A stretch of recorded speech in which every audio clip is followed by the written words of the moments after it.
1 2 mic check. Let me see if this thing is on. Let me see if I can hear myself. I can. I hope you can hear me. Welcome to another episode of Outlaw Radio. Outlaw Radio live on a Monday night. Fight or flight. What it do? What it do? 414 stand up. How y'all doing this evening? Black America stand up. Foundational Black Americans stand up. Salute yourself. Look in the mirror and say, like Jesse Jackson said, I am somebody. Welcome to another episode of our show. We were not on Wednesday evening, so I missed you all. Sometimes mental fatigue is mental fatigue. I've learned how to respect that. So if you ever see us not show up, it's probably that. Unless it's like before when we were on hiatus, when my back said, just lay right here. And I said, okay, I ain't have no other choice, right? But welcome to the show, man. Welcome to the show. I'm glad to be here again. Please let everyone know Outlaw Radio is on.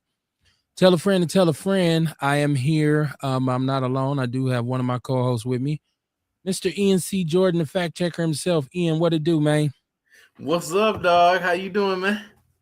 I am great. How about yourself? I feel good, man. We got reparations coming for the January 6ers. We got Trump doing what he want to do. We got Taiwan at play. I feel good, man. You know what I'm talking about? Right. I mean, and you should, especially if you wanted justice for the January 6th, the people who decided that they would participate in an attempted coup on the United States government. If you've been worried about their well-being, then you should be very, very happy today because, like Ian said, Trump has agreed to give them reparations, right? So it is what it is, right? Jesus Christ, bro. Yeah. Woo!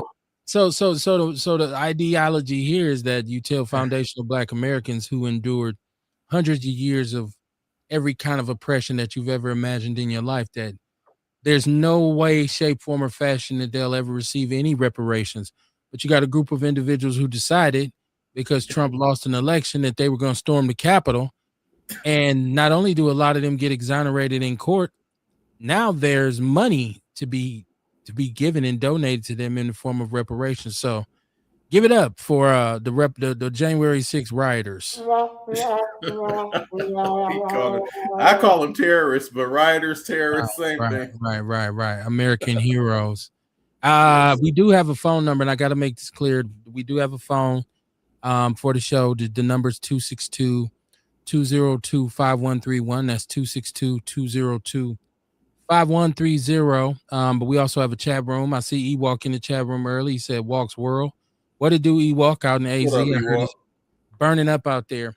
If y'all want to catch the show on a weekly basis, especially if you hear something tonight and you say, you know what, I feel like they poked all the right places, and I'm enlightened or entertained or just engaged in the conversation. Mondays and Wednesdays is when you can catch the show. Mondays and Wednesdays, 7:30 p.m. Central Standard Time, unless, like I said, I've decided that it's time for a mental break. Because honestly, the political talk and the political debates just get kind of redundant to me, and I just get tired of it sometimes. So I might say, you know what, I'm not even going to do a show tonight because I don't feel like talking about it. I don't enjoy discussing politics with people because of the emotional reactions that people have. You get into a conversation simply about politics.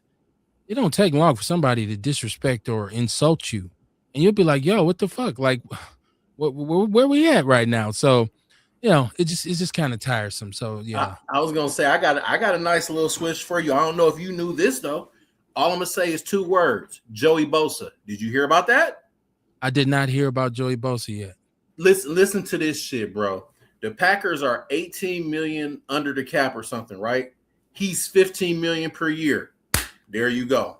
And when Micah come back, there goes your pass rushing right there. Well, so is there rumors that he may be signed or they're trying to sign him? Heck yeah, dude. That man, I started getting that across my feed. You know how you get one thing and then it was 2 things and then it was like 10 dog from like different publications. And then it was one of them. Adam Schefter is saying his rumors. You know how they go. He's not necessarily saying it's guaranteed, but he was like, it's coming up. And I believe it because Max Crosby was coming up for a little bit too. Okay. Serena Lynette, I see you in the chat room. She says, "Hello, Outlaws." She said it's exhausting. What I was speaking on is the conversations, Fuck yeah, it and it's is. just that politics and religion will cause two great humans to become enemies. Absolutely. I mean, sometimes I've had conversations with some people who I consider to be, rather close, and I've had to say, hold on, wait a minute. Let's, what I'm saying. And Yeah. I feel like you're trying to insult me right now for what? Like because I don't agree with your stance on these kinds of things. So it Hmm. just becomes this kind of like back and forth that's is very unhealthy. So, sometimes I get tired of talking about the shit. So I just spare myself the gory details and I just go on about my day. As far as Bosa goes, I'm not totally sure. But I feel like in some regard, Bosa might be a little overrated. I mean, and listen, don't get me wrong, he's had a pretty good NFL career, but 15 million? Like and what did Yeah, he no, do? it's just to fill a spot, and the reason I think it might be decent is because then Micah might get some one-to-one opportunities, and that's why I was going to tell you that, but I couldn't get on until just before we got on because I was going to ask you about that. I don't know, bro. I mean, I think it could be. I think it could be beneficial. I know to research his career.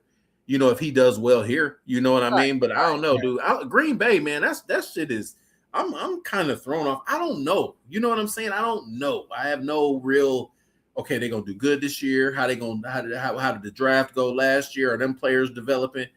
I don't know, KB. It's just I don't know, man. And is Green Jordan Bay, Love the Green guy? Bay, Green Bay plays money ball. So you got to understand that Green Bay is never going to overcommit to free agency. We've had some instances, but like, you talk about Reggie White or True. you talk about somebody like when they had like back in the days, Clyde Simmons, Keith Jackson, Yeah. some decorated veterans who were willing to come here Yeah. because Reggie White was here Yeah. He brought and everybody, Brett didn't he? Favre was here. So, but they're gonna play it safe. They're gonna and Green Bay is run differently from every other football team because they don't have an owner. Yeah. They're publicly owned, so they're gonna play it safe, and that's why they draft and develop a lot. They That's didn't why they really have win all the high time. draft. They didn't have high draft picks because of the Micah Parsons trade, but they drafted for need. So they filled some holes that they needed. Defensive tackle, they needed some defensive backs. What they really need right now, and I don't know if anybody knows football, they can tell you. Green Bay needs a change of pace back because what we've seen is Oh that yeah. my man Jacobs, he's a damn good running back, but he's a physical runner, so he gets beat down.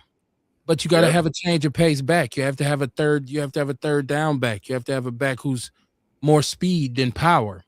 And so Yep. that's was the good thing about Aaron Jones for the years that we had him is because he was speed and he could run inside, but he was small, so he would get injured a lot. So the Packers have to find another back because they let Emmanuel Wilson go.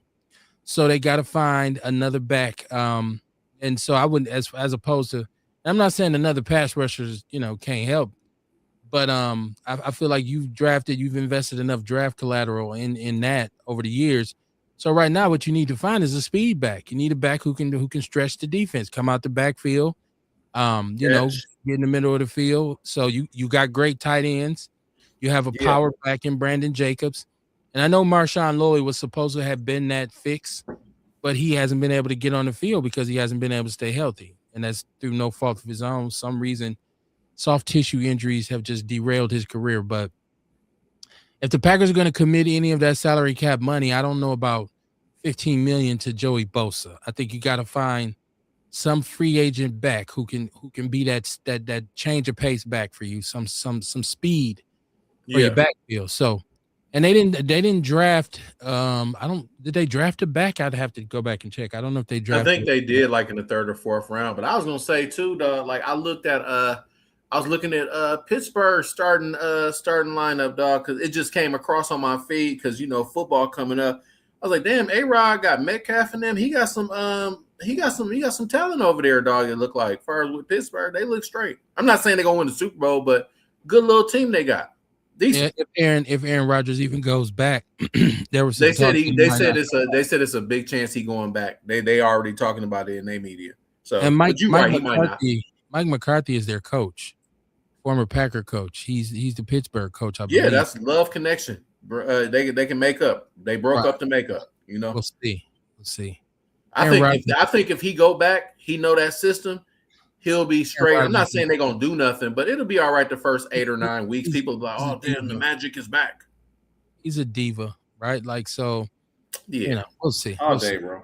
All I day. mean, the moral of the story is I'm glad that basketball season is coming to an end finally after it seemed basketball season is super long.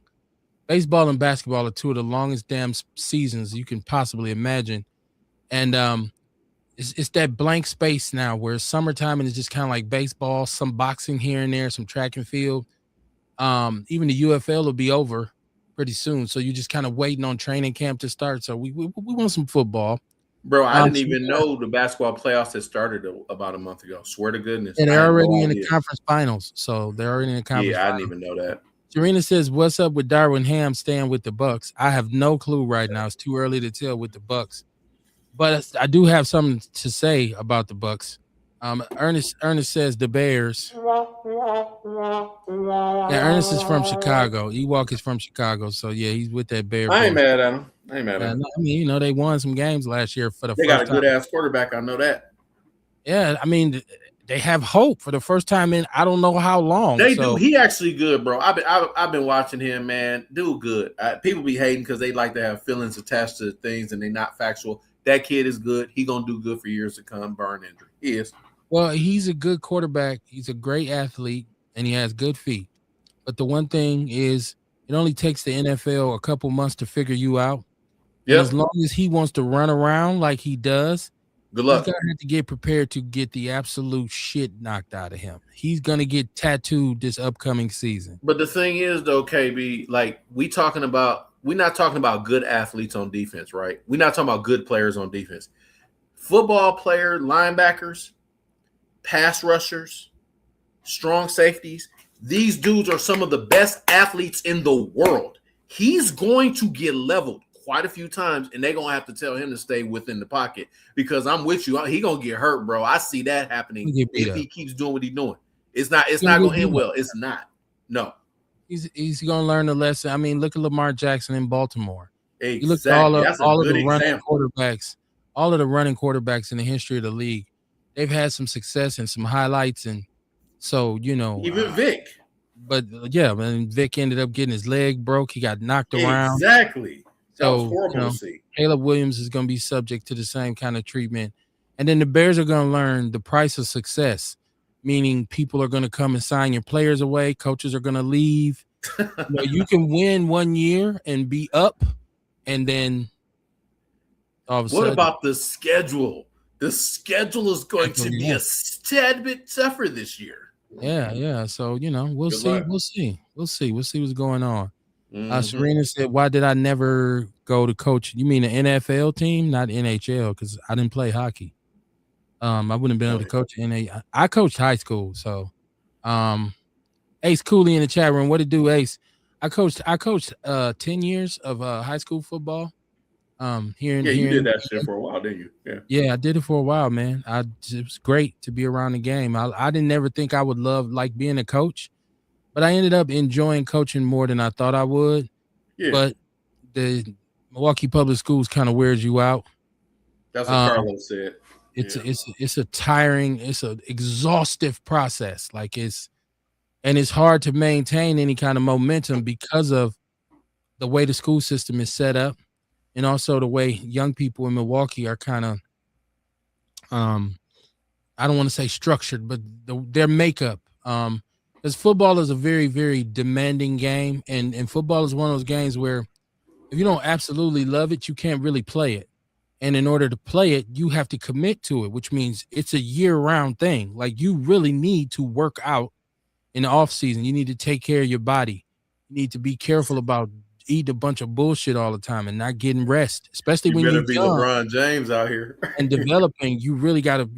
It's a physical game because it's probably 70% physical and 30% mental, or maybe even 35% mental. But the tougher your body is, the more physical trauma and abuse you can take, the better you're gonna be. So it's tough. It was tough to find young men in the city who had that real nose for it. We found some. I got a lot of players out here who I can I can tip my cap to, because they were able to, and it wasn't easy to play for us, trust me, because we were old school coaches. So we stressed the physicality of the game, because to me that's what really makes it for me. That's why I play, because I enjoyed the contact. So but yeah, so yeah, I had 10 years.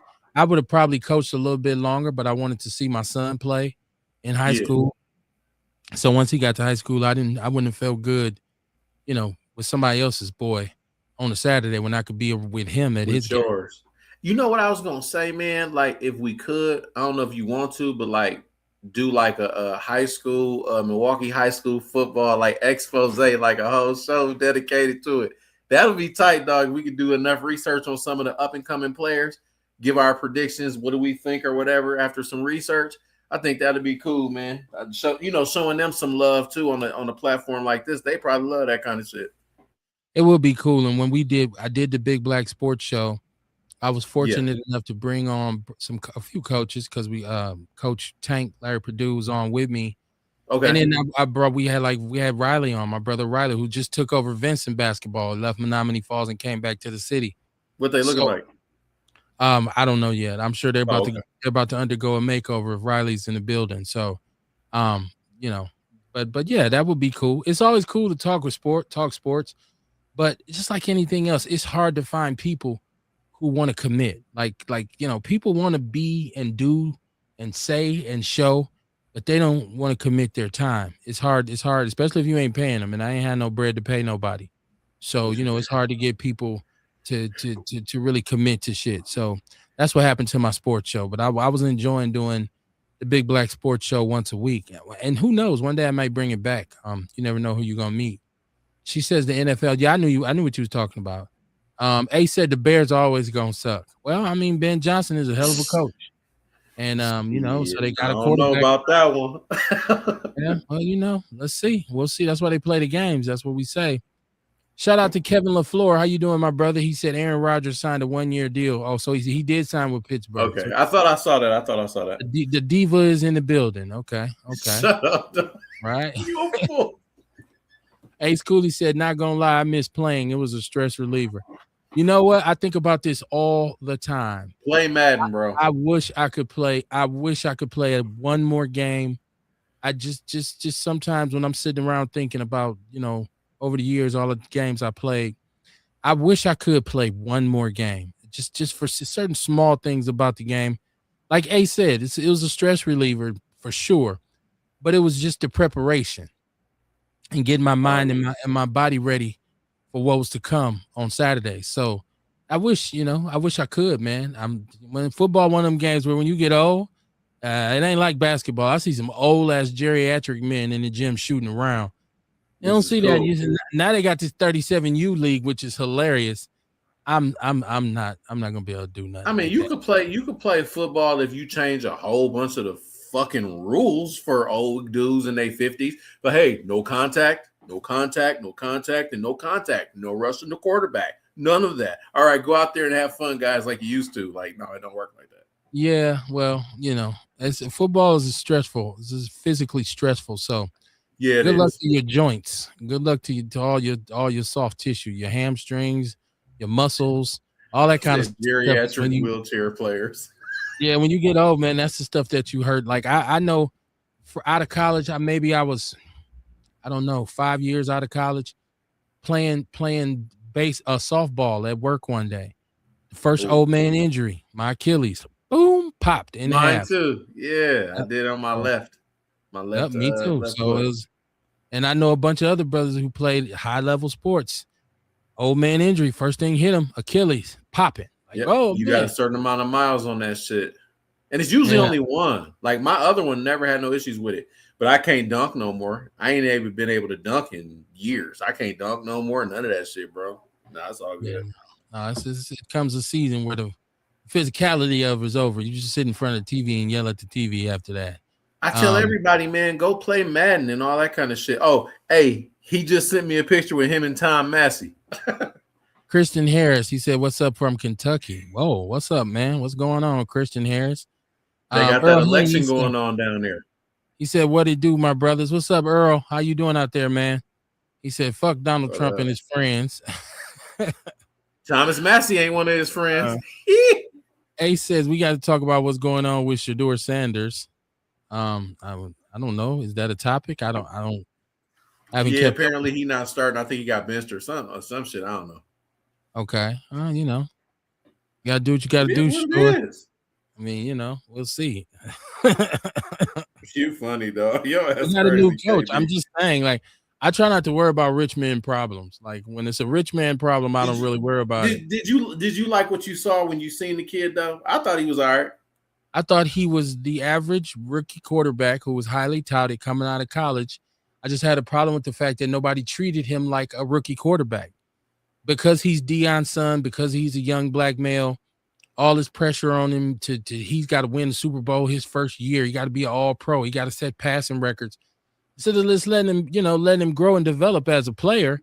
I thought that was we know what that's based on, but I Yeah, of thought he had course. a pretty good grasp of things. I mean, I liked his game at Colorado, Yeah, and I yeah, for thought he, sure. he looked okay in the pros. But you can't throw. You cannot throw interceptions. So he has to do something about interceptions. So, and hopefully he's put in the work in the offseason so that he'll come no matter if because everybody on the bench right now. I mean, Yeah. come on, you tell me I ain't starting right now. I'm not really all that concerned. It's Because goddamn. they got Deshaun coming back. This is what the Dog Pound Daily, the dogpounddaily.com, that's a Cleveland publication. And obviously, like you said, it's early. They're saying the Browns obviously turned the page on Todd Monken as head coach, but they're saying that Shador is doing well, but Watson is the slight edge.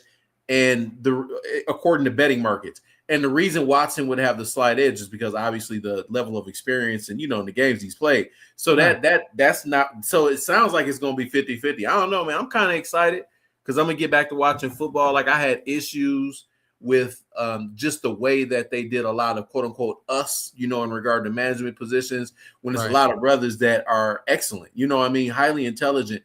And the offensive coordinator for the Chiefs, what's that brother's name? Do you remember? Eric Bieniemy.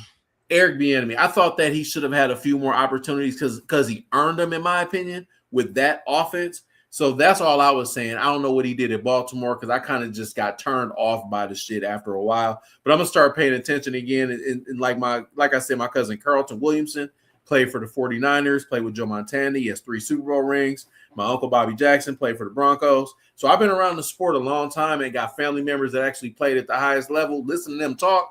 And I'm just like, dude, that shit sound crazy. Like how you be talking about it, like the taxing of the bodies. Like, man, my uncle Bobby, man, he just got addicted to drugs because he was always in pain. And my cousin Carlton, because he played DB, even though you had to have more physicality back then. But it's crazy because I was talking to Mr. Leroy Butler about this, and he remembered him. He was like, during our era was a little different. You used to have to tackle more. But a DB ain't the same as a fucking defensive lineman. You know what I mean? It's not the same even then.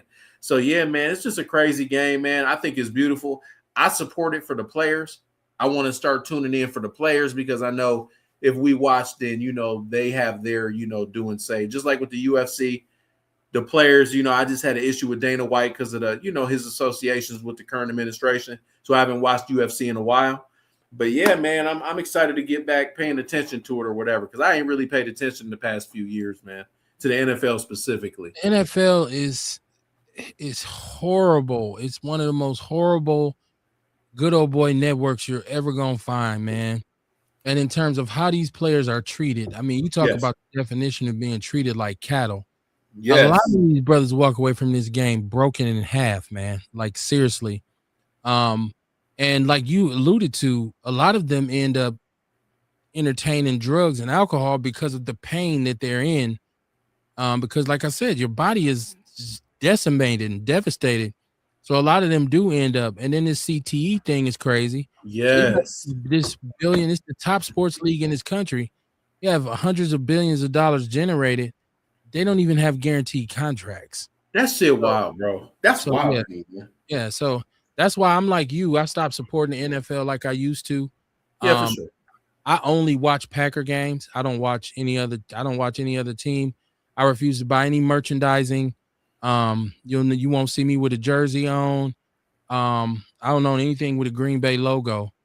But I will watch. I will watch the Packer game because I've been watching them since I was And in high I school. ain't mad at you for that. I don't think anybody should be mad at anybody for what they choose, because at the end of the day, man, like, you can really just break it down on some real shit. I really support the players, dog, because they don't have no guaranteed contracts.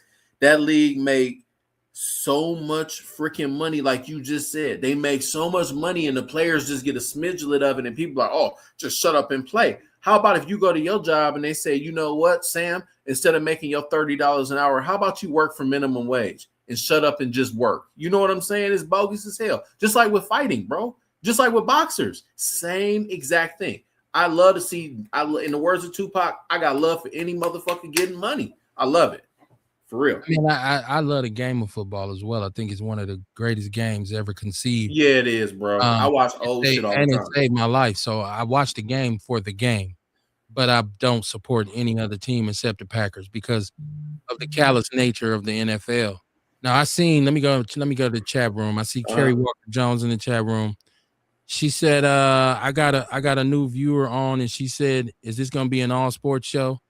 Ha! No, it's not gonna be an all sports show. No. I just wanted to talk about sports before I got into politics tonight. So tell your friend to just hold on and be patient. Yes. It'll get messy. Oh, it's really gonna get messy, especially all this other shit going on, KB. You already know. A said, I believe the defensive coordinator from Minnesota should have gotten another chance at being a head coach. Well, there's a lot of people who coulda, shoulda, woulda, but they don't get. It's not a fair world. Sharita Shaw said, "Good evening, Outlaw family." What it do, Sharita? How you doing? What up, SS? A says, "Oh man, Ian, I'm so done watching Netflix sporting events because they do not seem authentic."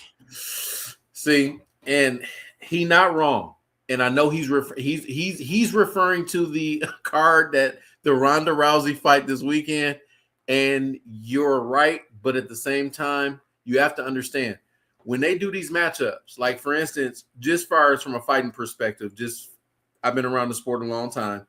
You have somebody like Ronda Rousey. If she gets you in her element, she's going to armbar you, or she's going to do what she does. If she can exercise judo against somebody that doesn't do that. And remember, Gina hadn't fought in like 17 years or some dumb shit like that. She had no chance at winning. And they were just trying to create a level of excitement so they can go ahead and say, hey, our next event, we're going to do this and we're going to do this. Remember, Terrence Crawford and Canelo Alvarez were just on Netflix the same way, and they broke all kind of numbers. So, yeah, don't let that deter you, at least with the boxing. In regard to MVP and MMA or whatever, I'm not going to lie to you. There's so many different platforms you can watch. If you don't want to watch UFC because of Dana White, I understand that White House card is going to be garbage. But if you don't, if you're not a fan of it and you're like, I want to watch some other stuff, you could watch Anthony Pettis from Milwaukee. You can watch Anthony APFC. That's his fighting network. You can watch Glory Kickboxing. It's so many different ones you can watch opposed to watching UFC. And I got links. And if you go to my page, I share that shit all the time because I do not like the UFC. I do not like Dana White. I think he's a piece of shit human being for a lot of reasons. But yeah, don't get discouraged by that. Netflix ain't too bad. Earl said Lakewood Junior College, White Bear Lake, Minnesota. He said, and he played for the Milwaukee Express and the Lake Country Vikings. Okay, Earl. Okay, I didn't know he was a fellow gridiriner. Oh shit! Shabaka, what did do? Shabaka St. Corey out is in Vegas, from Sin City. Yes, he is. Said, greetings from the Wild Wild West. Mark Furman is dead. Mark Furman is dead, right? 74 years old. I don't know if anybody can be sad about that. Kerry Walker Jones said, I did. I think she's saying she told her friend that we'll get into the deep end of the pool in a minute. Earl Henning said, love playing it from AFY Northcott Vikings. I did. I played for the Northcott Vikings as well in the late 80s. I did. A lot of y'all did. Big Dave was my coach. Yeah. I played for the Northcott Vikings. Crazy days, man. Some of the craziest shit I used to see. Ewok saying that armbar shit is suspect. It definitely looked like it hurts, but to win every match with it is garbage. I like the biggest news that we seen this weekend was the news coming out that Miles Turner from the Bucks came out and said that Doc Rivers had no discipline. Bro, with the Milwaukee Bucks, and that players came and went as they wanted to. There was no fine, no repercussions for being late. Sometimes individuals up to 2 hours late for the plane to take off for the game. Bruh. Ask him who was the person who was the most egregious offender. He said Giannis. Giannis Antetokounmpo. Okay, so and people were up in arms about it. Last night I sat through a lot of videos on YouTube about different athletes and their perspective on you ain't supposed to tell what goes on in the locker room. Yep. But then there was some people talking about Giannis knowing that he was leaving Milwaukee, so he basically had cashed it in. I know he was hurt a lot, so he didn't play as much as he wanted to. So he's been going back and forth with the organization. At this point, I'm personally, as a person, a lifelong Milwaukee Bucks supporter, I say let him go. Like, I've been said that shit, bro. Let him go. I like him. Don't get me wrong. I like what he did the year we won. Respect. Thank you. And bye. That's all gravy. That's good. But Yep, you never should be held hostage by anyone. So if he's given up for whatever reason, and then it's the dishonesty factor of when you're in the pressure saying you want to be here, you want to stay here, you love Milwaukee, and then you don't.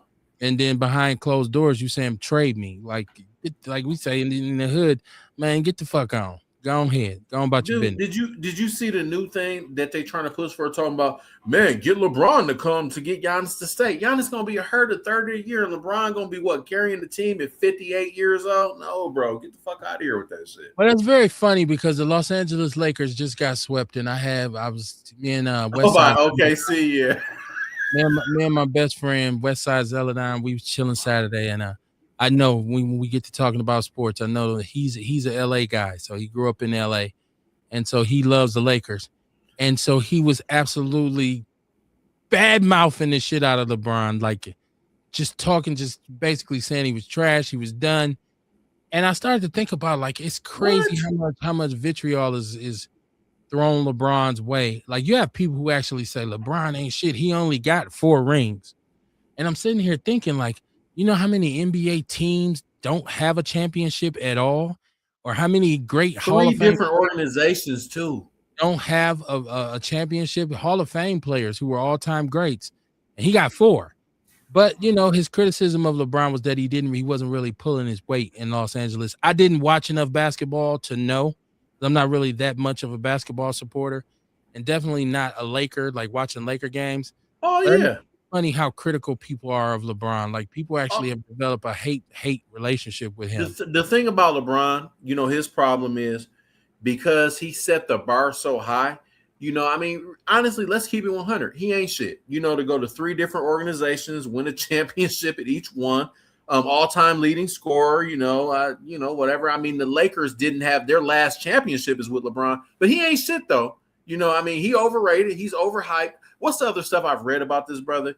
A lot of it has to do with because he has a high level of social conscience. You know what I mean? So some of the outlets will say things about him to create topics. Like, for instance, they know Jordan is a staple and people love Jordan. Like myself, Michael Jordan's my favorite player. So this is how dumb it is. They'll take a 3, which LeBron is a 3, he's small forward, and then they try to compare him and a 2 guard and be like, oh yeah, who's the best, Michael Jordan or LeBron James? That's a conversation for novices, bro. No one compares a small forward to a fucking 2 guard. If anything, you would compare Jordan to Kobe, LeBron to Larry Bird, Karl Malone to Tim Duncan, Shaq to fucking Kareem Abdul-Jabbar. That's the first time we've ever really seen anything quite like that. So it goes to your point. The vitriol for LeBron James is at a level of idiocy that is rarely seen, dude. It shouldn't be like that. The dude went to 10 NBA finals. He's won 4. His career has been a success. He went to freaking 8 straight freaking whatever, what it was, 7 or 8 straight NBA championships or 10 straight Eastern Conference championships. Go to hell with that nonsense. I'm not the big, and I'm not the biggest LeBron James fan, but statistical data is something that I focus on. And he has, as far as every statistical metric, he's excellent. It's Shabaka in the chat room. He says, fuck Mark Furman and Crash. He says, we should get stopped damn near every day in Los Angeles by Crash. Community resources against street hoodlums. Against niggas. Perry Walker Jones says, he ain't gone yet. Hell, we been losers. We used to it. Bye. I mean, it is what it is. Take your 50 million and go, man. Like, I mean, come on, man. It's hard for me. That's so funny, in a actually. city like Milwaukee, where we have so many deficits, and it's a city that's earmarked by just some of the craziest poverty you've ever seen. To sit and listen to a son who makes $50 million complain. To me, I don't want to hear you complain about shit. You make $50 million to bounce a basketball. So, $4,200,000 a month for some shit. Right. For you to play basketball. I don't care about your complaints. A says LeBron gets all the vitriol because he didn't have that killer mentality such as Jordan, Kobe, or Iverson. You should not compare him to Jordan. You should compare him to Pippen. He didn't have a killer. I don't know how you can say he didn't have a killer instinct and he has 4 rings. See, that's what I'm saying. To get into the conversation, this is similar to the political conversation. It just goes, the same thing, KB. It goes back and forth forever, and it's a circular conversation. It doesn't have an end. No, it doesn't. Because to compare him to this is the thing, and I could kill that. Ace, I love you, but I just have to say this and just make it very quick. Pippen led the Portland Trailblazers at one point, and I believe he went to the Houston Rockets. I'm not looking at anything. Right. They did not win any championships. LeBron, his whole career, has been the staple of a team. Again, I am not a huge LeBron James fan. I'm a Jordan fan. Magic Johnson, Larry Bird. I just know how good LeBron fucking is. I've watched basketball. Look at the numbers. Oh, okay, he's the leading scorer or whatever. That ain't shit. Yes, it is. That's a big accomplishment. He got all these freaking assists. Every team he's won a championship in 3 different organizations. That's unheard of, bro. It's hard. I can't shit on LeBron. Sorry. These are rich men problems. This dude went straight from high school to the NBA. And played well in his first year. I don't know how anybody can say he doesn't have a killer instinct, but it is what it is. Kerry Walker says he's drunk. About Giannis, she said his ass still ain't kissed no black babies. Yeah, he has a very minimal interaction in our community. That's what I'm saying. He can kick rocks. Like, who cares? That's confusing to me with Giannis. I don't understand. Giannis is a tether. He's African. He's not. No, exactly. That makes perfect sense. Yeah, and he's an African who claims Greece. So come on, like, you don't even know where you from, bro. So I don't expect you to. He's Nigerian, dog. Like, I don't fucking understand it. He said, this is Earl Henning. He said he played and gave Northcott his first AFY ring. Wow. Okay. That's nice. That's some OG shit there. Some OG shit. Yeah. I got Ewok on the line. Ewok, what's popping, man? What it do, crew? What it do? What's up, man? What's on your mind? See, I'm from the old school. I'm a hooper and shit. You know what I'm saying? I think a lot of these LeBron people is delusional. You know what I'm saying? And the media helps with the delusion. It's like it's a delusion. It's a fairy tale. It shouldn't even been spoke on. You know what I'm saying? That man is great. Allow him to be great. I get that. Yeah, for sure. He's doper than a motherfucker. But to compare him to Jordan, first of all, is delusional. It is. Period. It shouldn't be. It shouldn't even be a comparison. People should even stop talking about the shit, man. And as far as winning with different teams. Because he going to teams or building motherfucking super teams and shit like that. You know, Dwayne Wade was Miami's guy. LeBron didn't go to Miami and make Dwayne Wade who he was. He was D Wade already. He was D Wade's sidekick. Ray Allen had to come bail him out to win one of those. You know what I'm saying? Jordan and Kobe would have had it in the bag all fucking ready. They going to the rack. They going to handle their business. You know what I'm saying? That team hopping. That crybaby shit, blame my coach, blame my teammate. He don't got no help. All of that shit, man, that's that sweet, soft talk ass shit, man. And there ain't no disrespect to that man. That man could hoop, you know what I'm saying? He did it for a long time.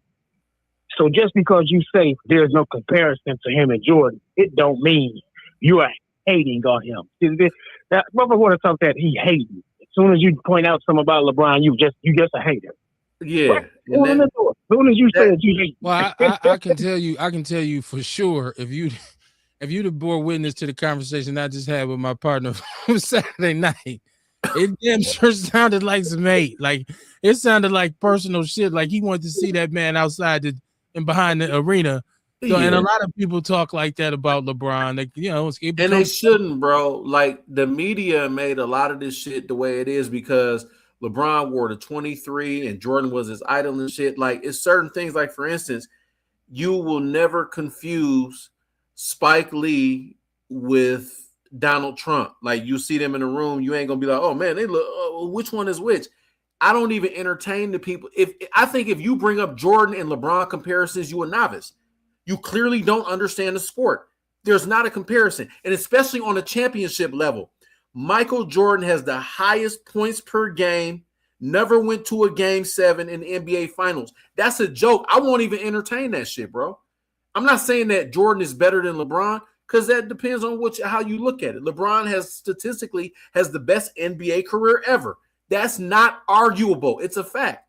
But far as when it comes to championship games, the Bulls are 6-0. That's a team accomplishment. And then he has 6 losses in the finals with his team. That's it. It's not a fucking argument. I don't even know why people bring it up, dog. That's just my opinion on that. That's shit wild. When I say that, I'm saying if it wasn't for Ray Allen and Kyrie for deferment, he would have 2 of the 4 rings. Well, if my auntie had balls, she would have been my uncle. You just fucking took the words out of my mouth. Yes. And I can say this too. People talk about the Bulls, but Dennis Rodman was added to that team. There were some players that was added along the way. Oh my Lord, yes. And Rodman?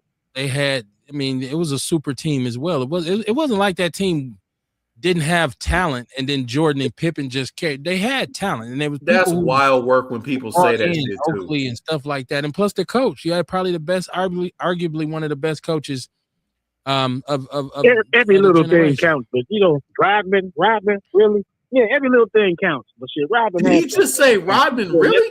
I agree. Yeah, but Rodman's defensive presence and his ability to rebound can change it. It can change a game. So it did. He's a top 5 all-time defensive player ever. What are you talking about? Kind of helped with the only kind of Draymond only kind of helped the Splash Brothers. Only kind.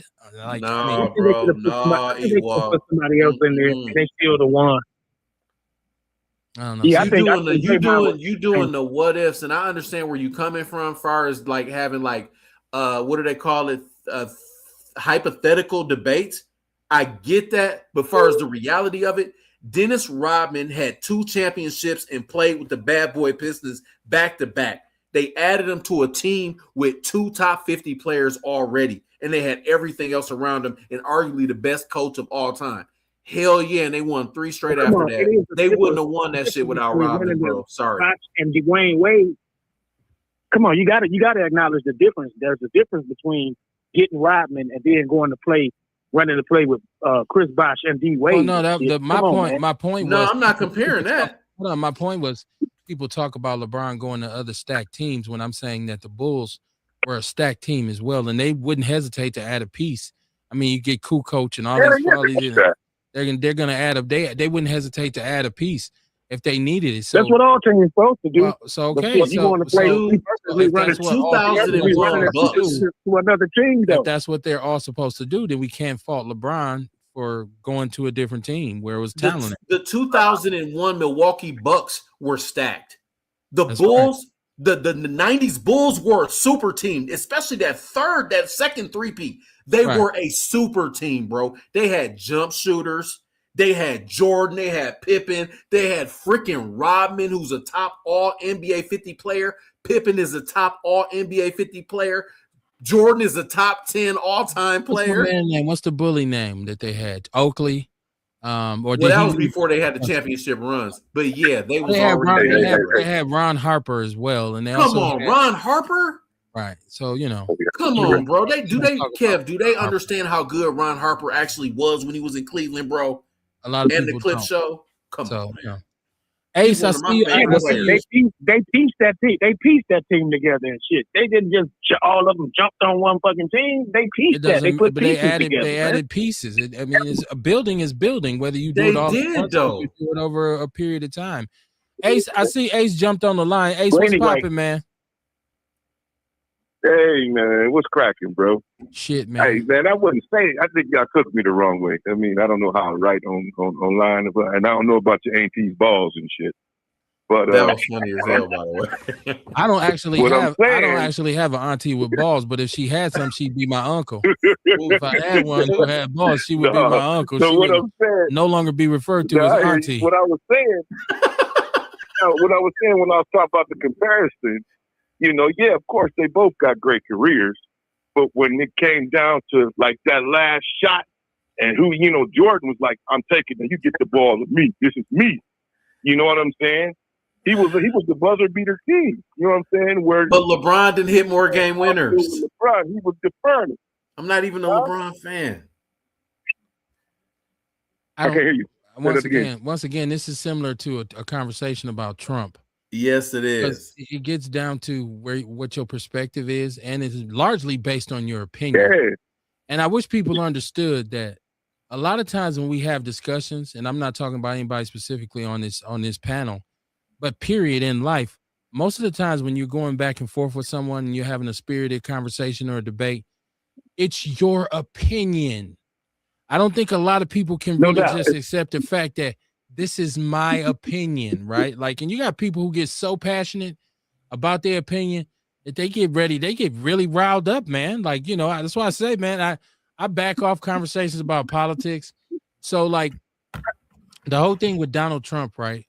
And what has happened with Latinos. And this is something that, now I hope Zeladon is listening. Wild shit. We were talking about the Saturday night. He and I just kind of kicked back in the G-Raj talking shit, having a few beers. And our conversations prior to that had been, because he's a Latino, he's actually Nicaraguan. And so what he said to me, and this was last year or something, was like, yeah, like black people, like Latinos felt like black people held some kind of responsibility to stand up and advocate for them or hit the streets with them and protest. And I said, no, I think black people are doing exactly what we need to be doing, which is being cool and minding our own business, right? And so what he said then was, well, yeah, y'all keep sitting back. Y'all asses is next. And so the conversation became, well, hold on. So, well, ICE gonna come get us now. Black people gonna get deported, right? And I'm like, why is it that everybody wants, like, we can't just chill? Like, why everybody wants something to happen to us? Whenever something happens to a group of people, the first thing they say is, even gay people, when their rights get violated, first thing they say is, but what about black people? And I'm like, why can't people just leave us the fuck alone? Can we just chill? Like, ain't we been through enough in this country? And so he was saying that, well, y'all is next because Trump's whole mission and his cronies is to make America all white. So everybody who's not white is going to eventually get sent away. And I said, I agree. I don't believe black people will be deported from the United States of America, because where the hell they gonna send us? And he says to me, well, you're naive if you don't believe that black people can get deported. Okay. So see, we just go from having a conversation about, you know, what we felt in terms of immigration and what ICE is doing to, now I'm politically naive because I don't believe, because Latinos are getting deported that are here illegally, that we're going to get deported as black people. No, and you're not being naive. That's actually the complete wrong way to put it. And I know y'all friends, he wasn't trying to be insulting. But his point is, and I do agree with this, if these motherfuckers will do anything that they want, you know what I'm saying, far as in the name of racism. And that's how he should have said it. There's a possibility of it. Because I do believe that, because I just don't think motherfuckers that consistently break the law are going to follow the law. I think they would fucking deport us to China if they could. They just can't figure it out yet. And that's kind of, I think, your position too, because we do got to kind of figure out what's going on before you fight. You can't just jump into fights randomly all willy-nilly. Look at America and Iran. But think about it like this. With all that I know about the way America has treated foundational black Americans and all the stuff we've been through, there's no doubt in my mind that the level of sinister behavior on the white man's part in this country can be underestimated, right? And okay. I wasn't basically saying that they won't do something to us, like to everybody, like violate people's rights. I was saying it won't be in the name of deportation to say you as a foundational black American are here illegally, so I'm gonna send you to Botswana, or I'm gonna send you to Ghana, or I'm gonna send you to Zimbabwe. I said we won't be deported. I didn't say they wouldn't hesitate to violate our rights. But so, like I said, the conversations can go in several different directions.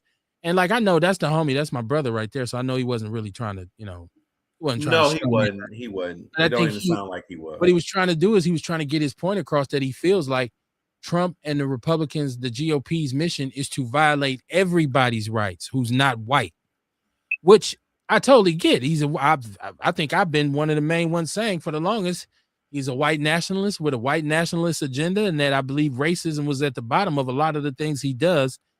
But I don't think that it'll be a situation where they start rounding us up. And he was saying, well, they've already done it. There's been some black people sent, deported. And I said, okay, that may have happened. I'm sure it has happened.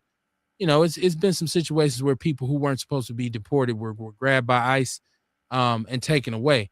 But I didn't believe, and I still don't believe, that tomorrow morning we're gonna wake up and ICE is gonna be coming to our homes as foundational Black Americans, telling us, I'm about to send your ass back to Africa, right? Like, because first of all, where are you sending me? And he said his point was, it doesn't matter. They don't give a shit where they send you. It don't have to be Africa. They'll send your ass to South America. They just want you out if you're not white. So, like I said, these conversations, I mean, we look one night on this show, we come on at 7:30. I'm usually out of here by 10 o'clock. We actually went to 11:30 one night because the conversation about politics just would not stop. About who's GOP, who's Democratic, what party, what partisan party. I'm not a Democrat or a Republican, and I can give a shit less about each party. I only care about what's good for foundational Black Americans. So anytime somebody's arguing about partisan politics with me, they wasting their time and oxygen in the first place. Because it's not going to be a situation where at the end of your rant, you're going to say, you know what? You're right. I'm going to go join the Democratic Party tomorrow. And that's how I'm going to go from now on. I reserve the right to make up my mind on my own behest, at my own behest. So it's just a waste of time a lot. That's why you don't see me in Facebook debates and shit and making comments. And, I feel like if somebody wants to spout foolishness, let them spout it. It's that person who got to wear that mask, not me. Let me go to the chat room. Earl Henning said, fuck Donald Trump and the money he's putting in his account. Kerry Walker Jones said, but they don't like us and want to talk about us like dogs and treat us like shit. Talking about Latinos. She said, how the hell can Black Americans be deported? Well, his point was that it won't be in the form of what they call being deported. It was just that they were going to get rid of everybody who's not white in this country, that they want this to be an all-white country. That was his point. Kerry Walker said, they are the naive ones to think that white people can move us without having to kill us. Well, I think a lot of people underestimate the fact that at some point, all this bullshit that's going down is going to trigger a reaction from the people. So, you're going to that's coming. Going to say, nah, we ain't going. That's not going to happen. So is that what I want? Nah, I don't know. I don't. They're going to try to do it through prison, though. That's the way they're going to do it. They're going to start arresting everybody. Not everybody, but you know what I'm saying? If you do something, quote unquote, wrong, you go to jail, then they're going to just deport or move a few drug dealers just to see how, the temperature, and then they'll go from there. But yeah, it'll take a while before they just do the shit that they eat thinking of. Well, this ain't the 1850s. So I think you got to understand that the Black mentality is a little bit different than it once was. I think the difference between Black people now and then, and I know a lot of people might disagree, I think you'd have a lot more Black people who'd be willing to go out and fight and die. As like back then, for some reason, I think because we had bought so greatly into, what they had told us biblically with the slave Bible, that it made a lot of us passive. And we were told we wouldn't get our turn in paradise until we died. You got to wait until you die to go to heaven. I think a lot of people right now have abandoned that mentality, and they're like, shit, give me mine now or lay me down. And they should. So. And they should. Man, do you, right? I mean, I don't think that these people realize, like all these people saying this dumb shit, they don't realize the level of artillery that, let's just say, I'm not even going to just try to just put a huge number on anything. Just the Crips in LA, the level of artillery and firearms that they have, including hand grenades and rocket launchers, that would be an issue if they tried to just start deporting, quote unquote, Black people. That will not end well. And I know it won't. them police officers and the military motherfuckers, they not doing it. And I got into it with Jeff once that calls the show sometimes, where we were talking about, he was like, oh, the Crips, if there was something going on, he said they'll get eradicated by the military. I'm like, you out of your fucking mind. If the Bloods, the Crips, the SAs, the Mexican mafias, because you can say what you want, but if they thought that people was trying to run them over and just eliminate them, they would come together. Vice lords, gangster disciples, the military wouldn't stand a chance unless they dropped a bomb on them motherfuckers, bro. It wouldn't happen. And that's exactly what they're going to do. That's exactly what they would do. Before they hit the ground, before any infantry hits the ground, you're going to get bombed forever.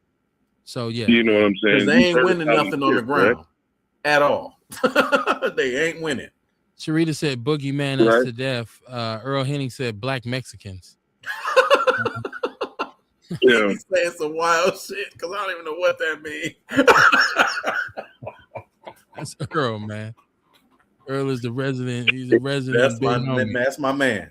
Sharita said, let them do it. Then the blacks will start screaming loud as hell. Until then, let them fight for themselves, which they can't because black people are always the face of a fight. She said, of course, they will change the words, right, from deportation to something else, right? Ace, what was you trying to put in there? I heard you trying to get in there. What was you trying to drop up in there? Well, no, man. I mean, because when we said, because they're planning on this shit. You got to realize these motherfuckers are already 25 years ahead. And when we say we're going to fight, and I agree with Ian. Yeah, we're going to fight like a motherfucker because we don't have the mentality that our previous ancestors did. We tired, but our war going to be with Palantir and Darkwa. Because these motherfuckers are cowards. I don't know if you ever heard of who Peter Thiel is, but he's a piece of shit that he'll use like drones and shit to target certain people. They some dirty playing motherfuckers or send robotic mosquitoes out here to sting a motherfucker. Your government is full of shit. This is how they got to the place they are. And truthfully, they cowards. You know what I'm saying? If anybody out there, Ace, I'm sorry to cut you off, but like in terms of just to put a bow on this political conversation, if anybody out there hears the news that Trump has forwarded legislation to provide reparations for the January 6th rioters, right? What more do you need? You you have the IQ of a retarded earthworm. If this ain't enough for you to see that this dude is ape shit, and he goes to China over the weekend, and his thing is like, well, we want to let them buy farmland over here. They should be able to buy farmland over here, and we need to get how many hundreds of thousands of them over here? Like, bro, they already over here. They already got a shit ton of farmland, kid. Well, whatever happened to make America great again? What happened to when you just trying to tariff them to death? Now you want to sell them farmland. This motherfucker's confused. Listen, stop it. This conversation should be a very short one, but I think people tend to enjoy conflict, man. So sometimes you get people who just want to have something to say. So I don't see how anybody can argue in favor of Donald Trump right now. Like, I don't know how can you even speak at all in his favor. I was gonna add one more thing. CNN reported about an hour and a half ago, the Trump administration proposes admitting more white South African refugees. My man, Donald J. Trump. Man, Did you hear the fact that the nigga is trying to sue the IRS? Yeah, he's gonna get the 1.7 billion to the terrorists. Yeah, he dropped the lawsuit though. I thought he dropped that lawsuit. Yeah, and he wants to allocate the funds because they wouldn't let him. They wouldn't let him. Like, terrorists. They like this your shit. You put these fuck ass policies out here. Get the fuck out of here, really? How you gonna change the tax laws and then turn around and sue the motherfuckers for them? That's just stupid. Yeah, this dude is, if nothing else, he's the wackiest president that I've seen in my lifetime. And we know Reagan's last 8 years, he was probably senile as all get up. Yeah, well. Nancy was running the country. You know, George Bush was never really that intellectual. He rarely knew what the hell was going on. Junior, that is, and we know Sleepy Joe was sleepy, right? So we've seen some ineptitude, but never on the level of Trump, right? And never. I don't expect white people to be honest and open about the level of ineptitude, because number one, they are his main advocates from the gate. They're the ones who helped him get elected. So for them to start now admitting like, yo, this dude's a fucking idiot, they would be taking responsibility for the country being in a state they're not going to take responsibility. No, they're absolutely not. Same reason they don't want to give us reparations. Hell, they're telling you they don't want this shit taught in school because they don't want them poor white children to be feeling guilty, right? So that lets you know right there, because they don't want those little children going home saying, "Mommy, Daddy, did Grandpa and those white people know right now they grew up in these homes with these old prejudiced white people who said nigger this, nigger that for years, and they would have to admit, well, Granddad came up in a different time, so yeah, they're never going to admit. That's why we, as a people, black people, should take it upon ourselves to do what we need to do to get reparations enacted, as opposed to waiting on them. Why are you waiting on the people who enslaved you to pay you for enslaving you? It is an ass backwards concept. Like, no, they're not going. No, to them, it's a joke. They think it's a joke, and they'll say, well, why should I have to pay for that when that was done a very long time ago? You probably living in your great grandparents' house that they bought during redlining and wouldn't let black people even, exactly. buy in that area. You probably had so many situations where you were chosen for a position or for a loan or something like that over a black person. So you've enjoyed the fruits. You've enjoyed the fruits of the racist labor program. So and also want to throw out there really quick, Joe Biden just endorsed Keisha Lance for governor of Georgia. Just to throw it out there. I didn't even know Joe could still endorse anybody. I just had a caller I had a caller I just added. I don't know if somebody dropped. Caller, are you with us? Okay, maybe I lost him. Because when there's so many people get on the line on hold, it's going to drop some calls. Yeah. So don't say, Kip, you hung up on me. Because I don't hang up on people unless they piss me off.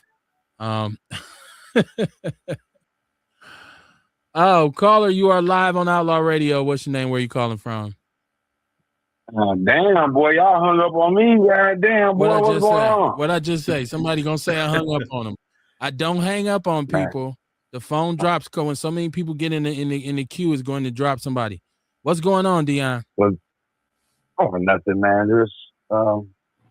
Just was sitting back listening. I'm always listening. Y'all, man, got to call in and, glad that I definitely like how you started it off, like with the politics. Like, I just been trying to avoid it to myself, man. I ain't gonna lie to you. It's so hard. Yeah, it is definitely. Everything that's going on as far as with prices when you go to the grocery store. Like one of the guys said, take a $50 bill to the grocery store, and just, I don't know. Man, even with local politics, you know what I'm saying? This is with Evers, them, they, I don't know how I feel about that though. I just heard about the $300 they was trying to get people. So, anytime money is involved, niggas like, yeah, let me get that. But then I heard they vetoed it, you know what I'm saying? So, man, I ain't gonna lie, man, I never thought I would be involved in this much, politics or this stuff like this. And I ain't gonna lie to you, man, like they said on woke, I ain't gonna say woke. When I started becoming more educated about my past and my history, my heart can't feel, how I feel, you know what I'm saying? I can't. Even with God, you know what I'm saying? I don't want to worship the same God white folks worship. I wish we got another God I could go to and pray. Because the same God that we pray to, the Klan pray to, and all them white folks praying to. You know what I'm saying? So I don't know if it's the same God, but I just don't know. That's why I just don't really, my faith just be, like a mustard seed. You know what I'm saying? And I also feel it's indoctrination, and just sit back, I was looking at what's going on over there in Palestine, and do I feel sorry for them in a sense? Yeah, you know, because how can these people, somebody just come displace these millions of people, you know, and it's almost like really the Palestinians is the black people of Israel, you know, and they, man, you know, it's just so much good. I mean, man, they getting fucked over there, man. They getting executed. They feel like, you know, and my whole thing is, from my understanding, before Israel, because Israel didn't exist until 1947, I believe, and that was the Palestinians' home. And Great Britain and the United States went over there and took that land from the Palestinians because it was Palestine. And they took it from them because you don't ever hear about Palestine no more. If you go to like Old Testaments in the Bible, you'll hear about Palestine. You hear about Jerusalem, but I believe that Jerusalem was part of Palestine. Somehow that one, I forgot. But you never did hear about Israel. You feel what I'm saying? And then so they went over there, took Palestine from the Palestinians, turned it to the state of Israel, and just been, you know, mutilating and killing these people. And then, you know, everything that's going on. And it's so depressing. So to hear you guys talk about sports, you know, I'm a LeBron James fan. I don't like Jordan because I don't know him personally, but from when, you know, news media and social media, you just hear that he's a piece of shit. Now, don't get me wrong. I love his shoes. I hate that I love his shoes so much, but I do like LeBron James shoes, but LeBron James shoes kind of narrow at the toe. You know what I'm saying? But I do like LeBron James shoes though. You know, I do like, but Jordan shoes is more iconic than LeBron James. Like, I don't care where you go in the world. You know, and I didn't really start realizing that in Chicago, because y'all know I'm from Chicago. You know, I wasn't born there, but I was basically raised there. I was born in Camden, Arkansas, but I wasn't raised down there. But so I never knew until like maybe about 7 or 8 years ago how iconic the Jordan brand is in Chicago. I'm talking about, you see homeless people with Jordans on. You see people who you wouldn't even think like, "Damn, how you got a pair of Jordans on?" You know what I'm saying? So he is an iconic legend, you know. Like, I'm a shoe guy, you know what I'm saying? Like, I be besides politics, I be all on the shoe websites looking at old shoes. I like looking at 80s and 90s commercials. Like, I was watching videos from 97. Like, ooh, Foxy Brown was bad. God damn. Then I was looking at LL Cool J on Bad Video. Lil' Kim was up in there. He done went through a plethora of different topics. I like it. In a way, I kind of feel the white people with the nostalgia. I miss the 80s and the 90s and the early 2000s. Like, shit was more simpler then. You know, it was. I do, though. I really do. I wish that I kind of value, I can't say life, but some things I wish I would have, like, started collecting back in, like, the mid-90s. But then I selling drugs with the prison and all that, so I would have lost all my shit. But, like, when I be looking at some old commercials and stuff, you know what I'm saying? Like, it's so much stuff. Like, they had the little, remember back in the days, they had what's the little the iPad? Nope. The goddamn little bitty thing that was like a Walkman, but it had all, after the CD, the Discman, it came out. What is the name of that? MP3, whatever. The iPod. MP3. Yeah, you know what I'm saying? I love looking at those commercials. Like, I remember when you had the Walkman with the EQ on it. And then when your tape messed up, you had to go through hell to fix that motherfucker. You had to like cut it and fold it over. Hold on, Veronica. Hold on real quick. You either have to cut it and fold it over, or you get some clear fingernail polish and fix it. Like, we was surgeons then on my mama. Like, you go get the little screwdriver and shit and bust the cassette down, and then you take it, and then, like, that shit was like amazing back then, though. Like, cleaning up your cassette deck and shit. You know what I'm saying? You blowing it like on what though? Like, y'all don't feel that shit though, for real. Like, on what?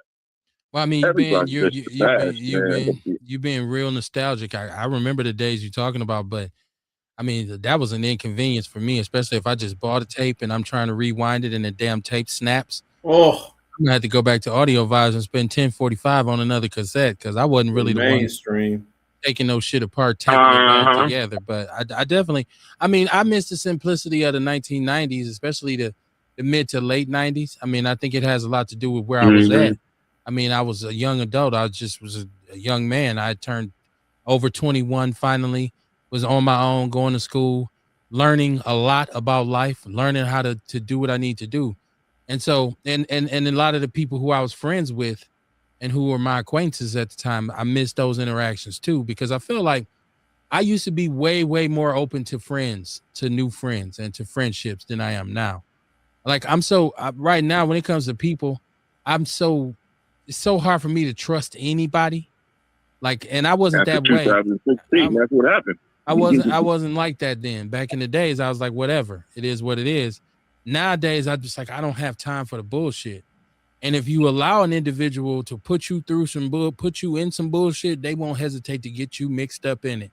And you will look around and say, how the fuck I get mixed up in this shit? This shit ain't got nothing to do with me.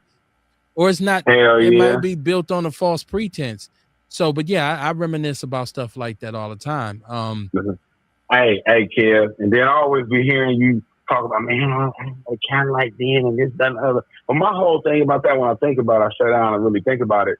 You got a Dodge Charger. Why the fuck you ain't got no Cadillac now? You asking me why I don't drive Cadillacs anymore? Is that your question? Because most Cadillac people is Cadillac fans from the beginning to the end. I got 2 words for you. North Star. What? North exactly. Star. All the new Cadillacs ain't make no North Star. That engine is fucking horrible. All the new Cadillacs ain't had no North Star. Some of them, did have that North Star. A lot of them did. You asked me a question.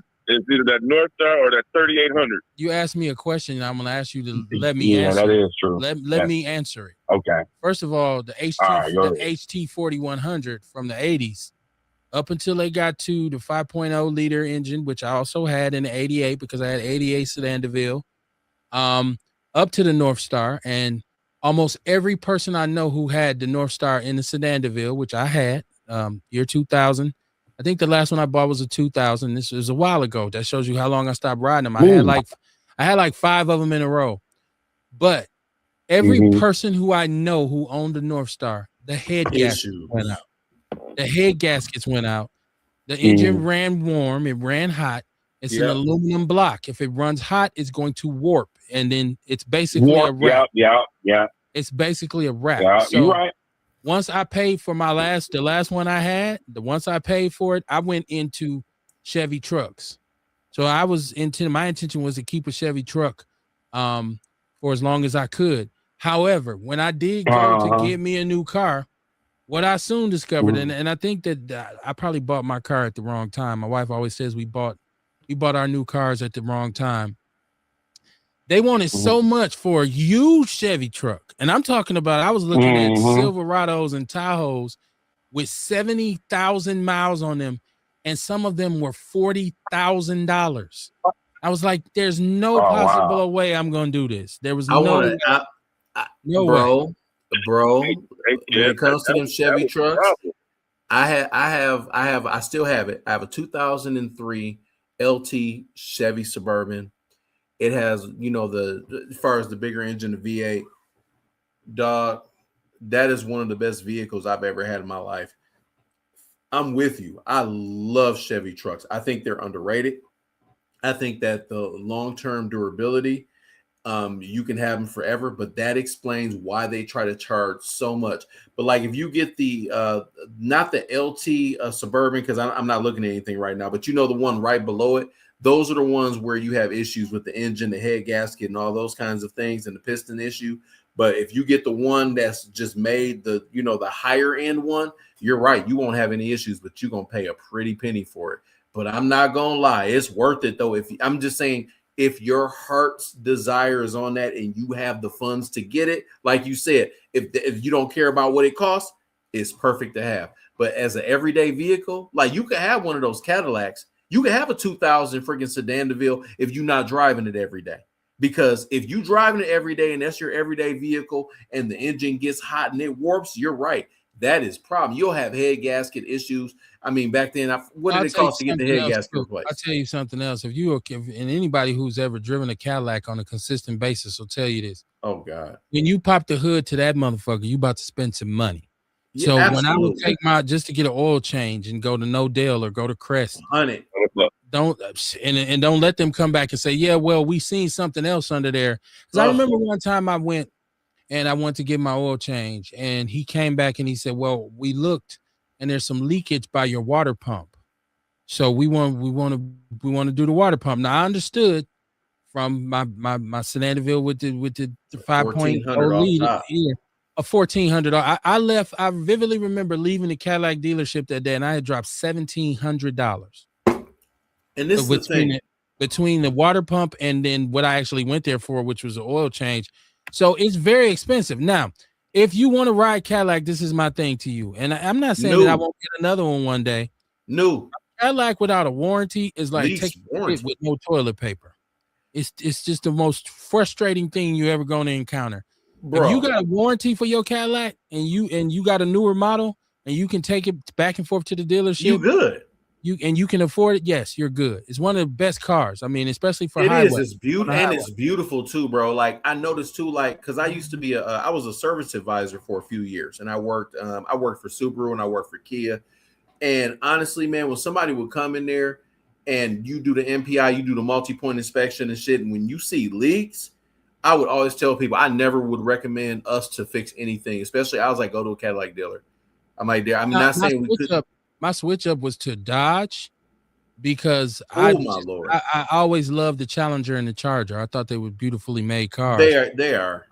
And so my wife and I had a conversation and basically said from the first time we rented one years and years ago, and we loved it. So beautiful cars. Just decided, hey, let's get one of these. So and I'm gonna tell you what. Right now in my mind, I'm already thinking what's next. And I'm thinking I'm going to try and go back to General Motors. Okay. I'm looking back to going towards a Chevy, but I would not mind having a Dodge Ram pickup because they make some beautiful pickups right now. So beautiful vehicle. And I've also learned that it's no use on being brand loyal to a brand that don't give a shit about me. Right? Exactly. Chevy don't give a shit about me. Neither does Cadillac. So no, and they rolling them off the assembly line the way you're talking about. Exactly. You don't give a fuck about me. You just want my money. Exactly. But first of all, with Cadillac, now we already know we brought Cadillac back from the brink. Yes, and that's crazy though, you know what I'm saying? Cadillac wouldn't sell to no black man. So black people used to go get white people to go buy the Cadillac, and then that's just crazy. But now they pandered to us. But I was looking at that motherfucker. We saved the company. 1975. Yeah, it was crazy. I was looking. Converse did the same shit. You said you're looking at a 1975 what, Dion? Oh man, I was looking at 1975 Fleetwood 60 series. Oh my God, look, that couch in the back of that motherfucker was big as my couch. It had a wraparound couch. It had a cooler. Listen, that motherfucker had to listen. I don't know if Rolls Royce got that idea from them, but they had the motherfucking umbrella in the door. It had the foot pedestals in the back. Oh my God. It made me think about when Pimp Juice, when he said, ooh, leather seats, man. And then I was looking at that wood wheel with Pimp C, and I said, I don't know, man. I ain't never been no Cadillac man, but I always been a Cadillac fan. I'm more of a Buick Oldsmobile guy. You know what I'm saying? I love me. Ain't nothing, oh my God, ain't nothing like that. What, about 84, 85, 9, 8 with the skirts on that bitch and got them pillow seats. Stop playing with me. Stop playing with me. On the real. Like, Oldsmobile's an excellent vehicle, man. Excellent vehicle. Yeah.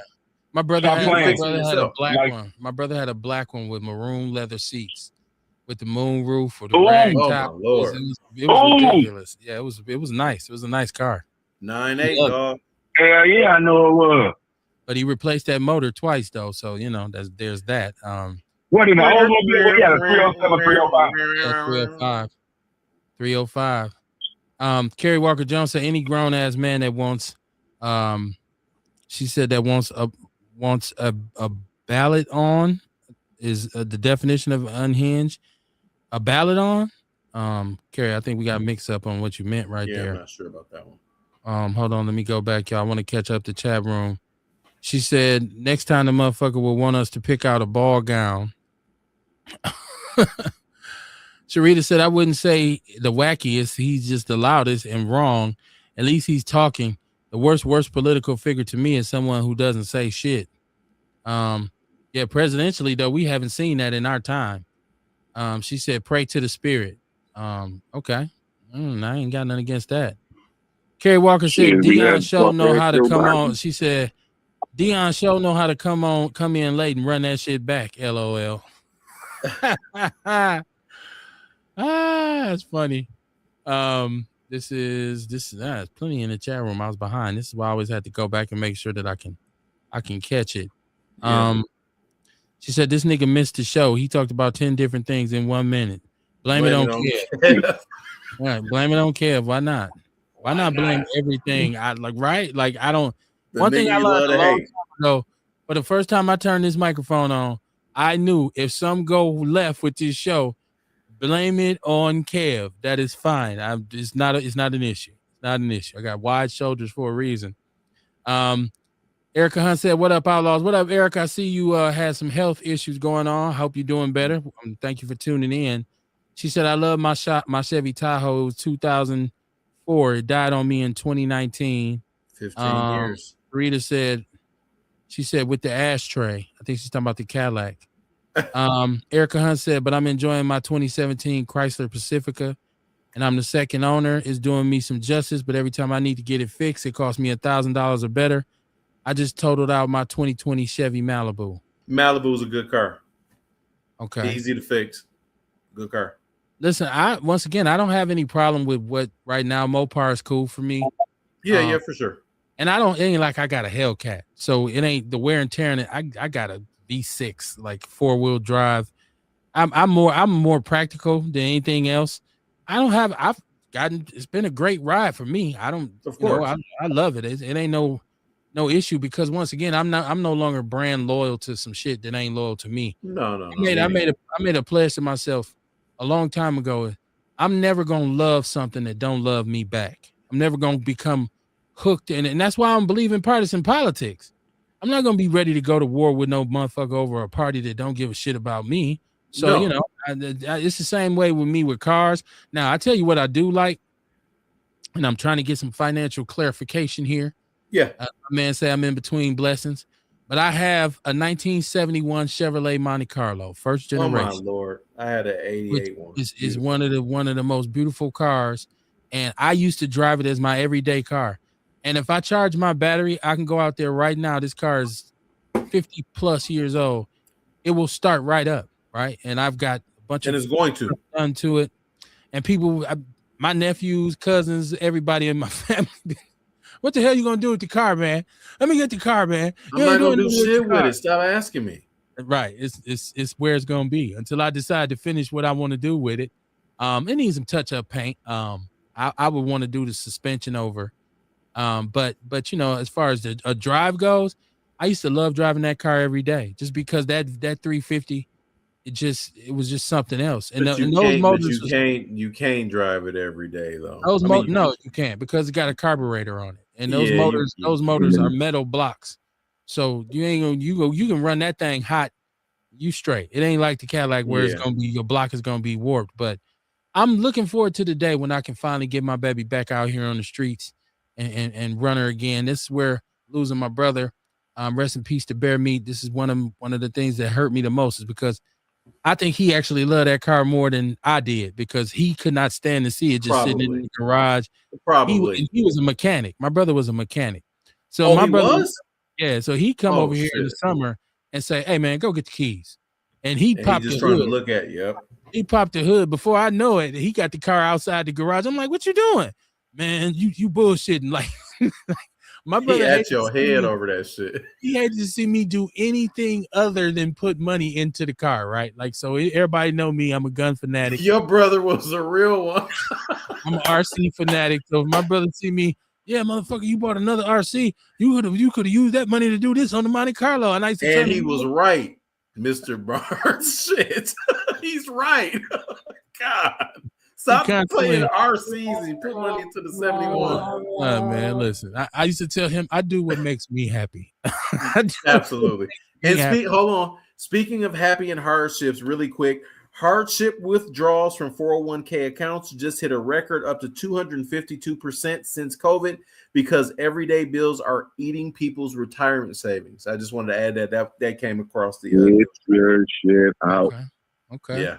I switched my shit over to IRA. Fuck that. Listen, it's something. It's if you read the news, once you become mature and you start to read the news and you start to look over the peddly ass bullshit ass entertainment news, it's something Trump is doing or something that's flawed with this country or this city or this state, we could go all night long. We could talk all night long about some bullshit that politicians. It's safe to say most politicians are garbage. Like right now, this is not a good age for politicians, right? No, like, they don't look good right now. None of our them. elected officials They all bought and paid for it. That's why. and they have been for a very long time, right? But it's our fault. It's our fault as voters because we have waited for so long to actually hold these motherfuckers accountable for the shit that they do. For anything. And right, we allow them, all a politician is now is a second-class celebrity. They get the celebrity treatment, right? So You sound like Malcolm X now. Yep. Yeah, that's what they are. So that's what they Erica are. said some YN. She said, yeah, some YN tried to rob me for my Chevy, and that's why I was in the hospital. Oh Lord. Okay. Oh my God, that's so bad. That is. That's horrible. I'm sorry, Erica. Jesus Christ. Earl Henning said Jeep. Yeah, my wife has a Jeep. Oh God, they're horrible if they get the Jeep. What is it? Cherokees? Those are bad. We was always a General Motors household. We was always Chevy. She got ducks on her. She got the ducks on her dash here. Somebody put a duck on her hood one day, and she was like, "Look, somebody left a duck." I didn't get it until I figured out that this is what they do with the Jeeps is with the ducks. But she has one. What's the duck? What's that? What's that? It's symbolic of what people who have Jeeps. I guess this duck. I guess it represents the versatility of a Jeep. Being able to roll. No, what I heard was because with the Jeep Wranglers, I guess this is what I heard because I heard they got somebody Commanders and shit too. I'm not familiar talking about it, and they were saying that a little girl had offered somebody a duck. The lady had a brand new, little white thing. A little girl offered somebody a duck, and they just put it on there, and it just grew. You know what I'm saying? Everybody started putting a duck on their Jeep Wrangler. But my whole thing is about that now with all the ducks on there. Why the police don't fuck with them? It's not obscuring your vision from the windshield. But if I have what's they call them little evergreens hanging on there, the little air fresheners like that, you know what though? If you think about it though, that was some bullshit to pull somebody over with. You know what I'm saying? Because you got I'm not even looking. I don't even have on my one van. I don't even have a rearview mirror up in there because I use my side mirror. Fuck is me having an air freshener on my fucking rearview mirror obscuring my view. And if me looking up there, that should be fucking obscuring my view because I should be looking straight ahead and in my fucking side mirrors. You know what I'm saying? Like, that's crazy as a motherfucker, but that's what I heard. Now, I'm not quite sure if that's how the duck tradition started, but that's what I heard. I've never been pulled over for having anything hanging on my rearview mirror. Only thing they sweat me for now, Wauwatosa police like to test me. I guess because I'm a big black nigga, so they like to test me and pull me over and say shit like, well, your tints on your window are too Here we dark. go with the dumb shit. Yo, the tints came on the car, right? What percentage are they talking about, KB? What do they say to you? What was it? Let me remember what and then they're supposed to have something to measure that with, and they never do. And they do. Yeah, they do. She had it. She measured it. It was some percentages over, I guess, what was legal. But it wasn't enough for you to pull me over. I think that it was just the hope that we're gonna catch this nigga doing something he ain't supposed to do. My shit dark too on my truck and my Tesla. My shit dark as fuck, but it's within I believe it's 3% or some weird fucking shit. I don't even understand it, bro. At this point, once again, I ain't doing shit, so you're just practicing if you pull me over. Yeah, exactly. I'm not the motherfucker that's gonna cause a scene and nothing. I'm just like, what's happening. And just let me say this: was that late at night or was that during the day, Kev? It was the tent when they put me over for the tent. It was at night. I was actually coming back from the liquor store grabbing me some brew, and I actually had turned up into my drive. I had actually turned up into my driveway. Yeah. When they hit me, because she said she thought I was finna try to run. Like, come on, run! What are you talking about? They love to say that so they can have an excuse. Man, fuck out of here, man. All right, let me give you some game on that. So what they'll do, man, it's basically a cash grab. Because what they're gonna do, number one, they gotta throw some shit against the wall to see if it's gonna stick, right? Yeah. Now, two, if it's 8, 9, 10 o'clock at night, you getting ready to go into shift change, right? Right. Yeah. So, yes, sir. Game, say they get you get a DUI, and they catch you an hour before their shift is gonna get off, right? Basically, what's going to happen is because they got to do the paperwork and on it and shit, and that may take 30 minutes or whatnot. If they do that, what's going to happen is they're going to get an automatic. They're going to get paid for an extra 8 hours that day. So basically, if they had 8, they're getting paid for 16. So if people don't understand how that works, man, dude, you got a lot of motherfucking police out here beating the taxpayers over the head, and a lot of people getting in trouble for that now too. You know what I'm saying? Didn't even give me a be ticket. aware of that shit. She didn't even give me a ticket. Like she said she could. But she I don't know. She thought I was gonna be like. She shouldn't have. God, thank you. I'm right. I'm like, what the fuck? You give me a ticket? The car is halfway in the driveway. Like, what are you talking about? But more importantly, also have to have probable. I'm also aware that they want to know. They want you to know, as a black man, that if you are in Wauwatosa or Wauwatosa adjacent, we know who you are, and we see your ass. We want you because the second time I got pulled over is because they had someone pulled over and I drove past and I didn't widen out. I didn't get all the way over. So he pulled me right over. And it's like, didn't you know? I said, nah, shit. I slowed up and kept it going. But I don't have nothing to hide. Once again, it's here come my license, man. Hurry up, officer. Fuck on, man. You wasting my time. Shit. I'm trying to get to the liquor store before it's 9:00. So hey, Kev, you'd love it out here. We don't have a 9:00 liquor law. I done bought liquor at 11:30. No, that's the one thing that was cracking in Arizona. Shit. That shit you can buy up until fucking 1:30, 2:00. Yeah, that's why when I first got out here, all jokes aside, fires on the sidebar before he read the comments, that was the wildest shit to me. Out of everything you could think of, seeing mountains and shit every day, the fact that you can buy liquor all times of the day was like, ha ha. Yeah, She said, this is Carrie Walker Jones. She said, I got a 2020 Chevy Equinox with a blown engine. My first Chevy buy and my last. So pissed. They know it's a manufactured engine problem. And she said they won't fix it. Won't buy or fix it.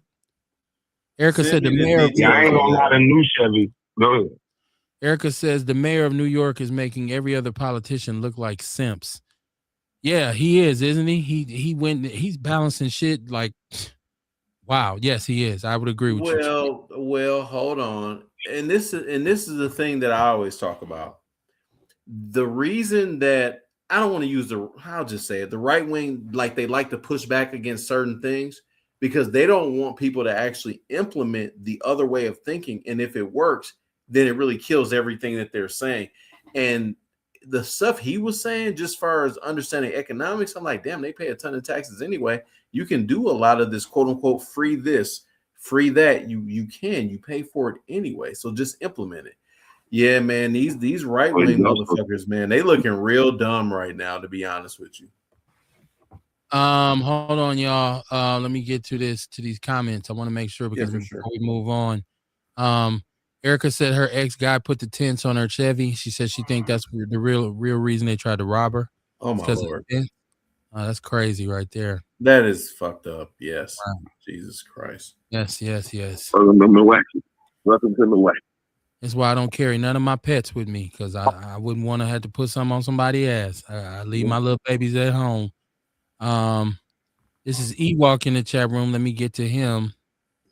God damn, they kill me with the way this thing scrolls. Yeah.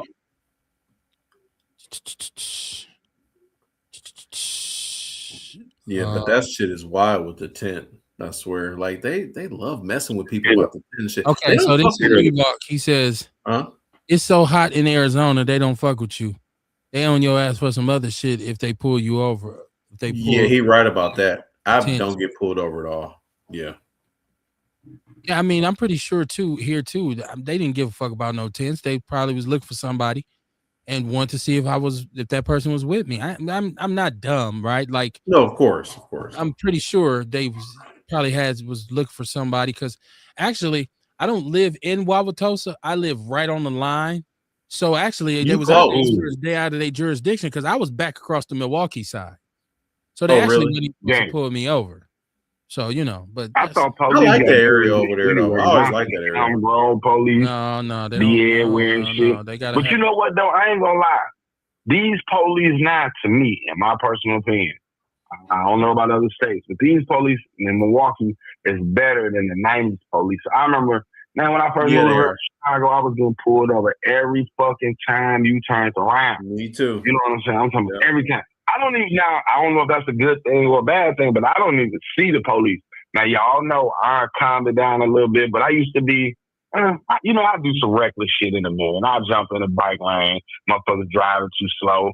I speed around you and dip right back in front of you. You know, you drive, get the fuck out the way. What the fuck is you driving so slow for? Like all this bullshit technology that be in cars now distract people. And I hate driving. Oh my God, I swear to God. Like Milwaukee's small. It should not take 30 minutes to get nowhere in this motherfucking city. You could leave this motherfucker. I leave from 79th to Silver Spring to try to make it to 100 and something fucking goddamn Lincoln, going to work. That's my second job. It takes me every bit of fucking 30 minutes, 35 minutes when it's a 17 to 15 minute trip. Even when I work on 12th and Highland, I leave here, jump on Fond du Lac. I leave here, jump on Fond du Lac. It's forever. Like, you really gotta leave an hour early because people nowadays, they drive like they ain't got nowhere to go. You know what I'm saying? So now don't get me wrong.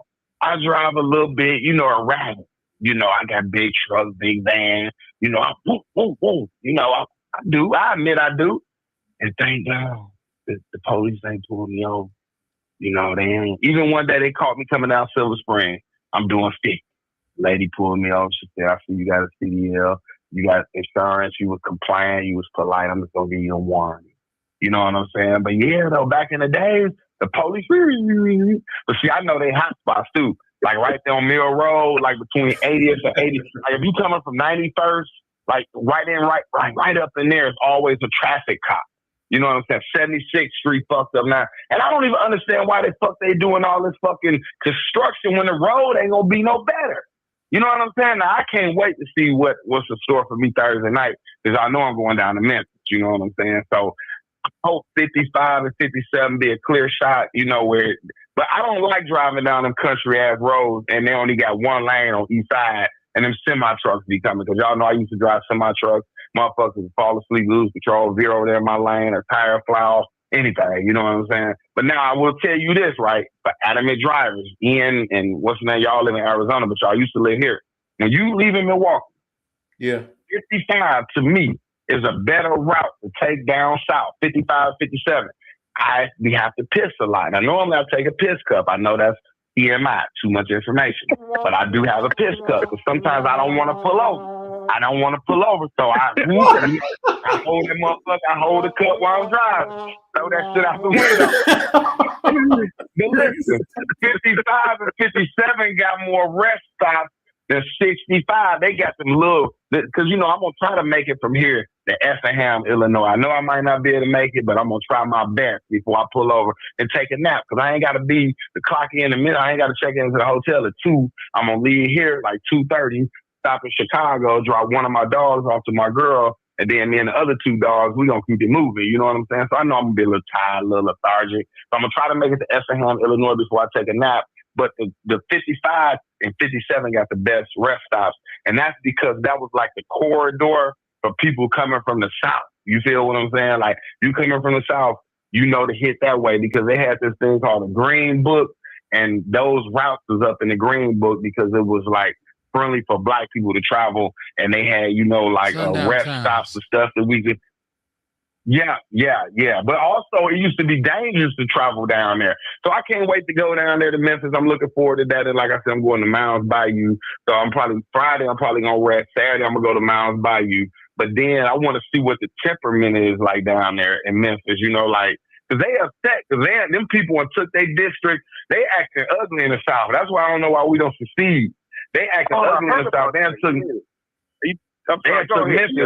They took Memphis and chopped that motherfucker up to three different sections. I don't even know how they doing that. Alabama, they did it. Louisiana.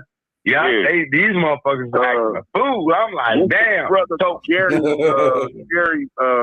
what's his name down in Louisiana, man? He just ripped their ass apart. You talking about the one to be wearing the red hat all the time? I believe so. But he just ripped their ass apart, snapped on them right I was like, damn. Let me get to this chat room. Let me get to this chat room. Could do shit like that. Let me get to this chat room right quick. Kerry Walker Jones says, I live in Tulsa, and I must say they have a great response time, even if I call them on these white folks. I don't have no problem with their response time. I just wish they leave me fuck alone. Ewok says, yeah, you can buy liquor here till 2 a.m. Till 2 a.m. till 6. They only give you 4 hours of sleep. Orlando Owens in the chat room. What it do, Orlando? It's been a long time, man. We got to get you on, Orlando. Hit us up, man. Who is this? Ali Lewis 2506. He said hello. What it do, man? Thank you for tuning in, Ali. I think you're a first time listener, so welcome to the show. Make sure you share the show. Erica Hunt is in the chat room. She says, I remember when you used to be able to get to one side of Milwaukee, from one side of Milwaukee to the other in like 10 to 15 minutes. You can't do that now with all this construction and single line streets. Well, that's the mayor's plan, is to slow traffic down. That's why we have bump outs and they narrowing lanes and all. Can't really hit that bus lane like you used to. But that was the one thing that when I first started driving, a motherfucker, we call it baselining. A motherfucker hit that baseline on you quick if you wasn't going fast enough. Sarita Shaw said they would be here. Y'all got a lot of roundabouts now too, right? No, not a lot. There's a few popping up. Sharina said they will be there in 3 minutes, deep as hell. A says, I know motherfuckers be like, Kev, these your crazy ass guests, LOL. Who, motherfucker? Nobody don't come to my house. That's another thing I eliminated a long time ago. I don't really do visitors like that no more. Earl said fuck Donald Trump and his friends, by the way. But no, I don't do friends like that no more. Like, so very few people come to where I live. So, and one thing I discovered is I grew up on 17th and Capitol. And so I live all the way on the other end of Capitol going west. And my people who I grew up with consider where I live to be way out. So a lot of them will say, man, you live way out there, Kev. Like, it's too far for them and shit. Like, dude, it's 7 minutes from the hood. You know what I mean? And I'm be honest with you, I really don't want motherfuckers in my house like that. So I know that's because motherfuckers, man, they be strict over here. I can't ride and smoke weed. Shit. I stopped riding and smoking in the early 90s. So, that's just something I don't. Probable cause. Time and place for everything, right? So I don't. A lot of shit. That's why I don't worry about them pulling me over now, because I know I don't be doing shit. So it's like if they get behind me, it's like, all right, whatever. What y'all want, man? I mean, my insurance, my tags, my license, everything good. Ain't got no warrants, nothing. It's what you want to test your computer, see how fast it go. Here go my license. Go run it and hurry and bring my shit back, so I can get over here and give me a 4-pack for the damn store closed. But yeah, so I don't really trip out off no police. Now did anybody see this Kevin Hart roast? No, but I saw clips and I did not know we would talk about this today. It was that, yeah. So talking about that Kill Tony cat. I don't know. Yeah. Every roast I've ever seen, there's been some moments that were questionable, like where you was like, whoa, that wasn't cool. I remember watching Richard Pryor get roasted, and him and Paul Mooney went to calling each other all kinds of fags and telling each other they suck, which was true, by the way. Well, Paul Mooney, right? I do know that. I'm just saying every roast I've ever seen, and if there's a white dude there and it's for a black person, there will be racist jokes.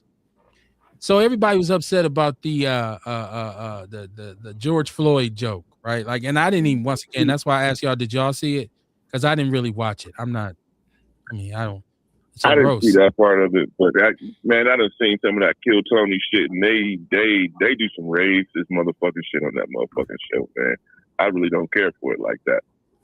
I'm not, honestly, I don't really have a problem with a racist joke if it's funny. Like y'all don't even remember, this was years ago. Kamara and myself did a show, and I did a show called For Shits and Giggles, and I literally did 3 hours of race jokes. I mean, that's all I did the whole and he said 3 hours of race jokes. That's whole show I did, and I went on the internet preparing for the show. I went and found some of the most harsh race jokes for black people, for Jewish people, for white people, and It was a hilarious show, and we had a good time, man. We was cracking up the whole night. It was actually one of the best shows that we had done, man. It was hilarious. Yeah.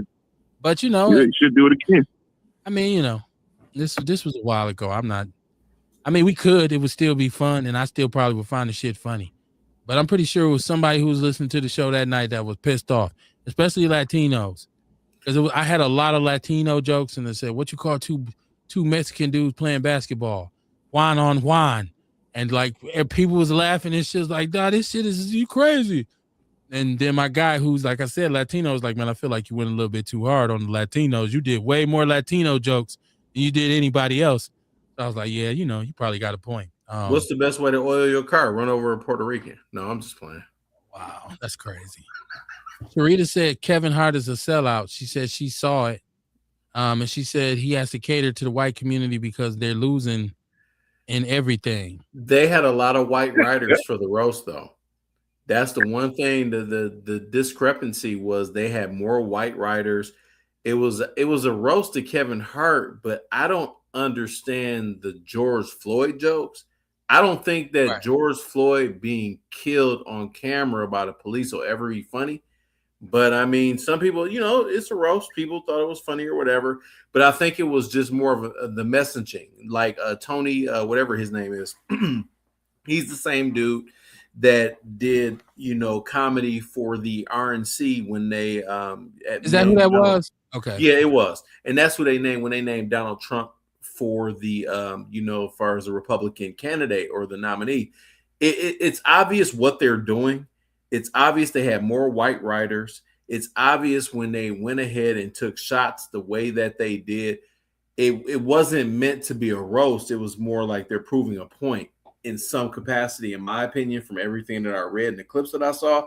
But like I said, I'm not always right. And sometimes I could misinterpret things. But it's one thing if you would have talked about, like, for instance, I'll give you as far as the opposite end of the spectrum. Like, I didn't think the jokes about Kevin Hart's mom dying was funny. You know what I'm saying? I didn't think that was funny too, but it's a roast. They talked about Cheryl Underwood's husband apparently he was dead. So I mean, I get it. Yeah, I don't understand it, bro. Like, I mean, don't get me wrong. I do write shit for Creative Hustle. Everybody check Creative Hustle out on Tubi, second season with Jay Davis or whatever. I do write comedy, and I understand it.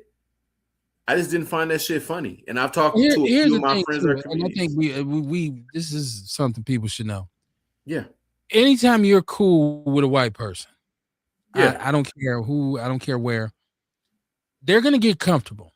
Yeah. And once they get comfortable, sooner or later, nigga, they'll start to do the race jokes with you. And it'll be like, okay, So that's why I've always drawn strict lines. And if I've ever been cool with a white dude, it's like, yo, stay on that side of the fence. Like, if I catch you trying to straddle, you're probably gonna get struck. And so, but once again, am I upset in 2026 about George Floyd jokes? Well, because somebody says nigger or because, somebody tell a race joke. I'm actually not. And I'm a little too old for that anyways. None of my white friends ever thought George Floyd was funny, by the way. Like, all my white friends that watched that roast were like, bro, did you see that dumb shit? I don't think it's funny either. I don't think it's funny either. Yeah, they was like, Ian, did you see the shit? I had one of my white friends, my homie was like, bro, don't even watch that shit. He was like, I shouldn't even watch it. He was like, I thought it was going to be something else. That's what they all actually said. They thought that they'd make fun of, like, his former marriage and shit like that. They was like, yeah, you can do that, or make fun of Soul playing and shit. He was like, no, because I don't know if any of you are familiar with Foxhole Radio with Jamie Foxx and Kevin Hart. Yeah. Like, I thought it was going to be more like that from everything I heard, but the clips, I don't even want to watch it, KB. It sounds fucked up. It don't sound like something I would enjoy. I haven't watched it simply because I ain't gonna watch it. Other roasts. I remember I was watching the Snoop Dogg roast years ago. Yeah, it was more the same, where it was a bunch of shit that was kind of off color, and it was like, well, Yeah, bro, and I stopped watching roasts around that time too. I don't even watch none of this shit. I know what a roast is, so I'm typically not going to tune into that shit. I get my scroll on. Orlando Owens says, Kevin, you have a new Batcave location, not the same location where you did the show from. Your home location. I still got my same setup, man. I just don't do shows from the studio down here no more. We used to do the show straight live from here, and I used to be sitting here with a bunch of people and shit like that. And once COVID came, my wife was like, I ain't really with that shit. And plus, once again, she ain't wrong. I'm not as social as I once was. I don't really want motherfuckers by my shit like that. So, no, ain't no reason. My G-Rod still pop. You know what I'm saying? For those that I'm cool with, they can still come through and we can sit in there and politic and talk shit and kick back. So still got a pool table, Kev? No, I don't.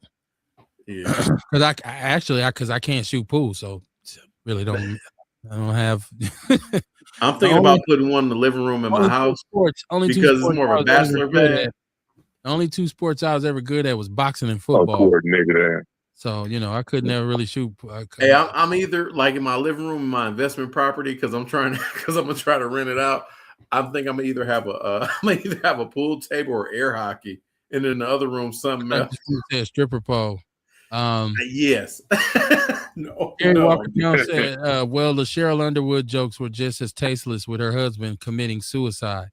Yeah, I didn't know Cheryl Underwood had a husband who committed. I didn't know. I didn't know that she had a husband. She's a nice woman too, from everything I've heard about her. I like her a lot, actually. She's very intelligent, funny comedian. She's all right. She has her blue humor. Yeah, for sure. Cheryl like talk nasty, so that's always a plus. Tom Brady had me. He believes in fellatio. I like her.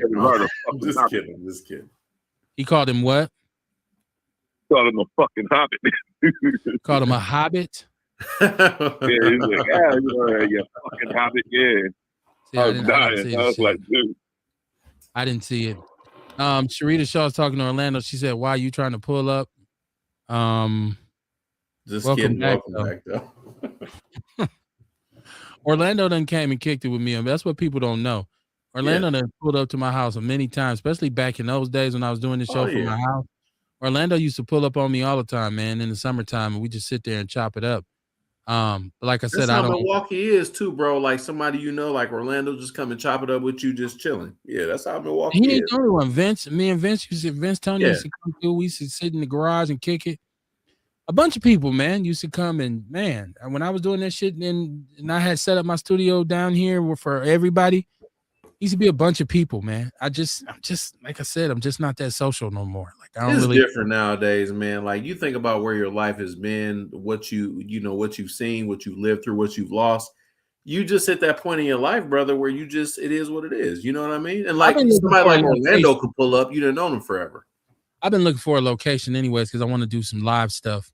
I remember you were talking about that. I just haven't been able to find one yet because overhead is something you can't really. If you want to do anything business wise, the first lesson you learn is not to have your overhead too great. No, so I don't want to get stuck with some bill, taking care of somebody's family that I can't pay just to do a podcast. So no, absolutely. If you out there and you got locations or you got ideas, I'm always open to networking. We can see what's got an idea right now, nigga. Use one of those. You can't kill my base, man. Get your little plot of land. Y'all can't smoke no weed. Talk to Ace. I didn't hear what you said. Yeah, get your little plot of land. Get you one of them little kid houses that you can do for like $10,000-$15,000. They're good, man. They're good size. About a good size of a studio, man. That's all you need for what you want to do, anyway. I know the right. It's got to be a certain situation for me because I need to have good acoustics. I need to have space, and I do not like a whole bunch of what they call rigmarole. You know what I'm saying? Like, niggas. Like a bunch of bullshit around, man. I don't. It's just a lot of niggas. Say niggas. I ain't gonna say it. I ain't gonna say it. Sharita Shaw said I'm a cold pool shooter. People be cracking up because I be running the table. Yeah, I don't. Growing up, we had a pool table in our basement. Because before my father became a preacher, our crib was the spot. Like after the bars closed, when they would leave the bars, they would always do the parties at our house. And we had a pool table in the basement, and the whole nine in the rec room.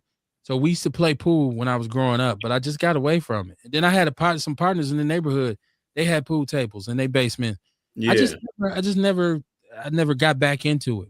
Once they got rid of our pool table, I think me and my brother was so sad.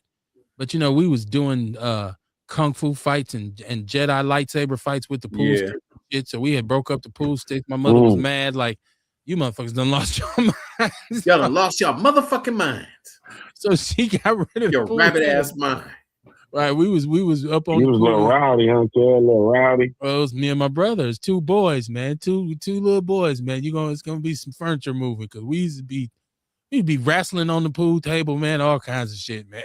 Wild ass shit. Had a Hot Wheels on there and shit. Right, man. Magic marker writing our names and shit on them. I'm like, who drew on the goddamn pool table? Oh God, yeah. Especially if you had a slate pool table, because those are highly expensive. I know you got your ass whooped if y'all had one of those. No, they just got rid of the pool table because they was done partying. So I don't blame them. Shit, they was done partying anyway. So your parents were fucking smart. Yeah, they're like, we done. We ain't doing this. Tell you what, we get rid of this shit. Ewok says Kevin When is Hart. the gubernatorial election, Kevin? I don't know. November 8th. I don't know when it's coming. Is it November? November. Yeah, it's in November. I think it's November 7th or 8th. Ewok says Kevin Hart and S. Underwood did stand on some of those racist jokes, but they still allowed the roast to be a roast. Mm. And Kerry Walker says a shed. Yeah, that shit. I don't want to be in a shed doing a podcast. Yeah, I ain't gonna lie. That shit. That's the well, they got some tall ass ears out here. That's what I was gonna say, man. Stop, dude. Y'all, you can do with it what you want to do. I mean, it can be as nice as you want to. That's like motherfuckers didn't think some of these double wides was as dope as they was.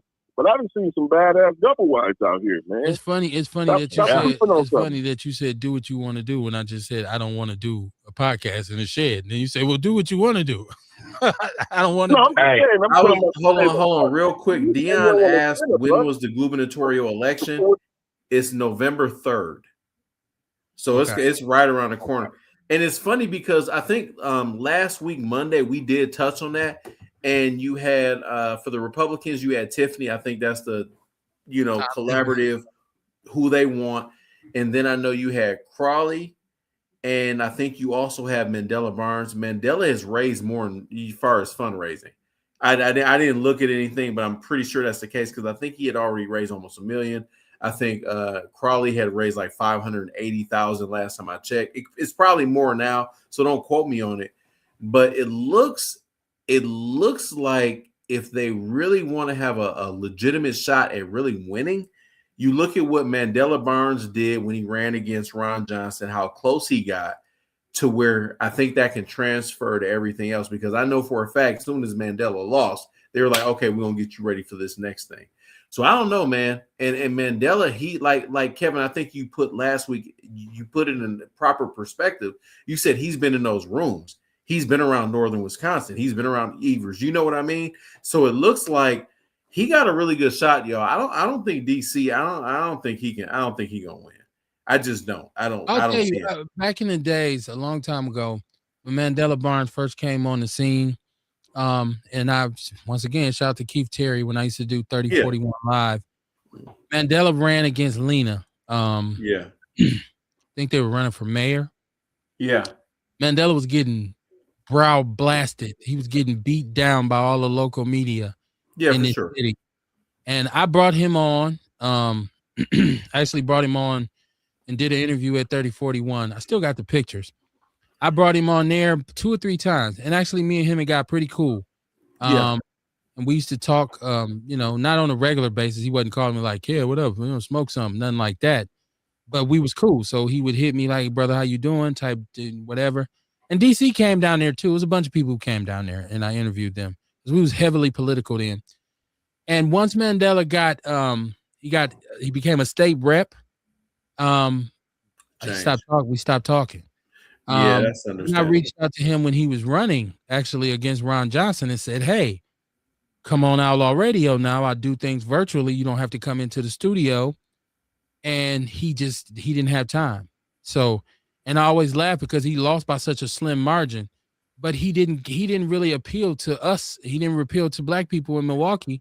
And he's not going to. No, that's why I say he abandoned his base. Yeah, he's not going to. Yeah, he won't. So, if that's the kind of Negro you are, right, you can stay where they put you, right? There's no need for me to, and people say, damn, Kev, you're a pessimistic son of a bitch. I am. Okay, I mean, no, people can say you pessimistic, but the thing is, though, I call it why, and it's called white acceptance. When you're in yearning for white acceptance, you do forget about your base. Like all jokes aside, like I'm not trying to be funny or trying to start anything. The fact that Orlando will still call into the show and still communicate says a lot. You know what I mean? Like you can say what you want to say, but he never stopped fucking with Outlaw Radio. You understand where I'm coming from? Like that's kind of my point about Orlando. That. No, and that's exactly what dude did. Mandela. That's exactly what he did. So no, I'm with you, Kev. It's like they forget certain things, and him losing by that slim margin, he could have beat Ron Johnson possibly if he would have really followed the script, if he would have stuck to the script, and he would have just said, "Man, I'm going Outlaw Radio once a week." Too, he had a great chance of reaching at least 1,000 voters because our numbers was up real high. Yeah, bro. Yeah, so he could have reached a lot of black people. That shit is stupidity, though. This is Sharita in the chat room. She said they'd be laughing because I'm a pretty girl playing pool, so they automatically think I can't play, but they don't know. What they don't know is I have my own pool stick. She's still on the pool playing. I got a caller. Caller, what's your name? Where you calling from? What's cracking, brother? Orlando. What's going on, man? You have it, man. If I had your hands, I'd have cut mine off. But you have it. You have it. You would be a disabled motherfucker. You would not want my hand. Well, man, what's going on? Outlaw family. To Sarita say she good with that stick, huh? Okay. Man, I think honestly, I think the lady gonna win, the Hmong lady. I think Mandela Barnes and Crawley gonna box each other out with the black vote, and she's gonna come up right up the middle and have just enough votes to win in the primary. And then you're gonna have a Hmong lady at the top of the ticket, and I think that's gonna get Tom Tiffany over the top. That's fair. Don't even say it, Kev. I'm not. Listen, they have a forum, a governor's forum in Glendale coming up. It's in the People's News Network. So if you're interested in hearing what they have to say, that's why I wanted to get David King on here just to hear all the voices involved. But Orlando, you may be right about Orlando and David Crowley kind of canceling each other out. Mandela. I'm sorry, Mandela. I just personally don't believe Northern Wisconsin is ready for anything except for a white man to be the governor of this state. And I just don't see that changing. I don't see, them being flexible enough to say, hey, it's 2026. It's a different world. Because why would they have to? There's nothing that forces them to change. Right. Because that is still, as Earl calls it, white Wisconsin. And so there's still. Evers is back in Crowley all the way. Is he? Yeah, that's I didn't know that. That's so fucked that's up. the debacle that's happened over there because he's not backing his lieutenant governor. He's back in Crowley. That's kind of the hubbub over there on that side, saying how you not supporting your own, lieutenant governor running.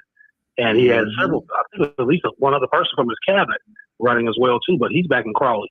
One of my colleagues told me, he said, "Crowley who?" I said, "David Crowley from Milwaukee, county executive." He's like, "David who?" I said, "Man." He said his name ID had to stretch across the state. Mandela, like you said, Kev, lost only about 11,000 votes against my boss, Ron Johnson. So I don't know if to your point that Wisconsin already, Mandela didn't lose by much, man. That's just 11,000 votes. Yeah, and I'm sure it was Northern Wisconsin where he lost it at. I'm just saying Wisconsin is still a very racist place to live. Okay. And we're not gonna look over the fact that once you get outside Milwaukee or once you get outside southeastern Wisconsin, you start getting funny looks, right? And I'm grew up with my dad fishing and hunting, and my father also was into demolition. So we would ride with him, I don't know, man, summer everywhere up north. And there were places where they'd be looking at us like we was crazy, man. Like, so when I would go up to this was in the 80s, early 90s, when I rode horses and I would go to shows and I would go to a horse show and I'd be riding around on my horse, just kind of looking, those white people looking at me like I was from Mars. Like, what the hell is this nigga doing here on this horse? Say, who that nigga on that nag, right? So hey, Kev, I just called David. He said he gonna try to get to a quiet place and whatever. He said he gonna try to call in. Okay. Yeah. So Wisconsin is still hell, Milwaukee County is still racist as hell. Like we just got done talking about Wild Wisconsin. Go to Brookfield, go to Glendale, go to Shorewood, man. Start looking around at how they looking at you, right? Like through my job, I was where in the United States it ain't racist. Shit. Say what? I moved there. Tell me where it ain't racist in the United States. I don't know of a place. I'm just calling it like it is for Wisconsin because we're talking about these political races. Do y'all think Tiffany gonna win? I believe he has the best shot because he's a conservative white man. Yeah, I think Tiffany has an excellent shot. I think he might win, bro. I really do because I don't see Mandela or DC winning. I just don't. And I've been trying to just figure out the numbers and as far as look at the forecasting. No, Tiffany, he has a lot of support. He got a lot of conservative radio behind him. In Wisconsin, they listen to a lot of conservative radio. Yeah, you know what I mean? His policies, they obviously like it. I'm not sure if he has a Trump endorsement. But if he has a Trump endorsement, that'll help. But I think that, I disagree. I think the Democrats have a chance to win. I don't think the problem that they have is that David Crowley and Mandela are canceling each other out. They need one of them to get out of the race.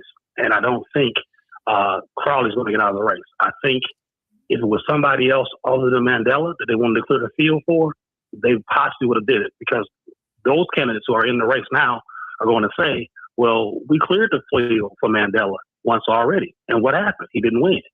Mandela's response could be, well, I'm the one who got the most name ID across the state. None of y'all don't have it. So it's a coin toss, but I think the field is too big. And I don't see at least the 4 top voters, polling people right now on the Democratic side getting out of the race. If they can consolidate, and start throwing their weight behind each other early. The problem is if you elevate a Hmong woman, that's going to be a problem in the hood, getting the black vote to come out. That's going to be a problem. Let me find out y'all out here voting for a Hmong woman and wouldn't vote for Campbell. Hey, but all I got to say is listen to what he's talking about, though. He ain't fucking far off at all. He know exactly what he's talking about, and he's far as on the ground. He know what he's talking about, bro. That's funny about the women. I'm just saying I don't want to see if black people you gonna vote for a Hmong lady. Y'all raised purity hell when Kamala was running because she wasn't. They are though. They won't. That's gonna be the problem. So they won't vote for it because they're going to say, wait a minute, you have a Hmong lady who doesn't have a college degree, but you got 2 black men, college degrees, highly effective young men, and the party won't select them. The black vote is going to be definitely powered down because they're going to be pissed. Like, wait a minute, how does this work? We are the backbone of the Democratic Party, and we had 2 legit black candidates, black men, college educated, and you guys are going to elevate a Hmong lady who has no college degree. I wouldn't be surprised if it happens. Sharita Shaw's making a point in the chat room. She said nothing is going to change until motherfuckers born before the mid-70s and 80s is out of office. Mama Jenkins is in the chat room. How you doing, Mama Jenkins? Glad to have you with us tonight. Let me get to your comment. David said he wants to try to come on within the next 20 minutes because he has an interview with Project Freedom in the morning. So that's who just called me or whatever. So I mean, we'll see. He sounded a little tired though. So Mama Jenkins says, "Good evening, my Outlaw family. I'm all good. My hubby had surgery, so I've been his nurse for a few days. He's better, and I'm a tired sister." She said, hold on, y'all. Hold on. She said, I'm a tired sister. It's really different when a man is ill. Yeah. Thanks for thinking of me. I feel special. Love my Outlaw family. Yeah, we love you too, Mama Jenkins. Yes, ma'am. Who is this? This is Sharita Shaw. Y'all be patient with me. I'm trying to get this thing to scroll right. Sharita says, I remember Washington Park used to have fishing poles like they have scooters outside now. What happened to that kind of thing, man? That's a whole other show. David King he's on YouTube, on our YouTube channel. He said, blessings. How you doing, my brother? So I see he's in the chat room. Yeah. Sharita Shaw said, nigga, I've been in Brookfield for a year now. They hunky as hell out here. They feet dirty because they don't wear shoes. Oh God, it goes somewhere else. It just always goes somewhere else. And that's what I love about Outlaw Radio. It always goes somewhere else.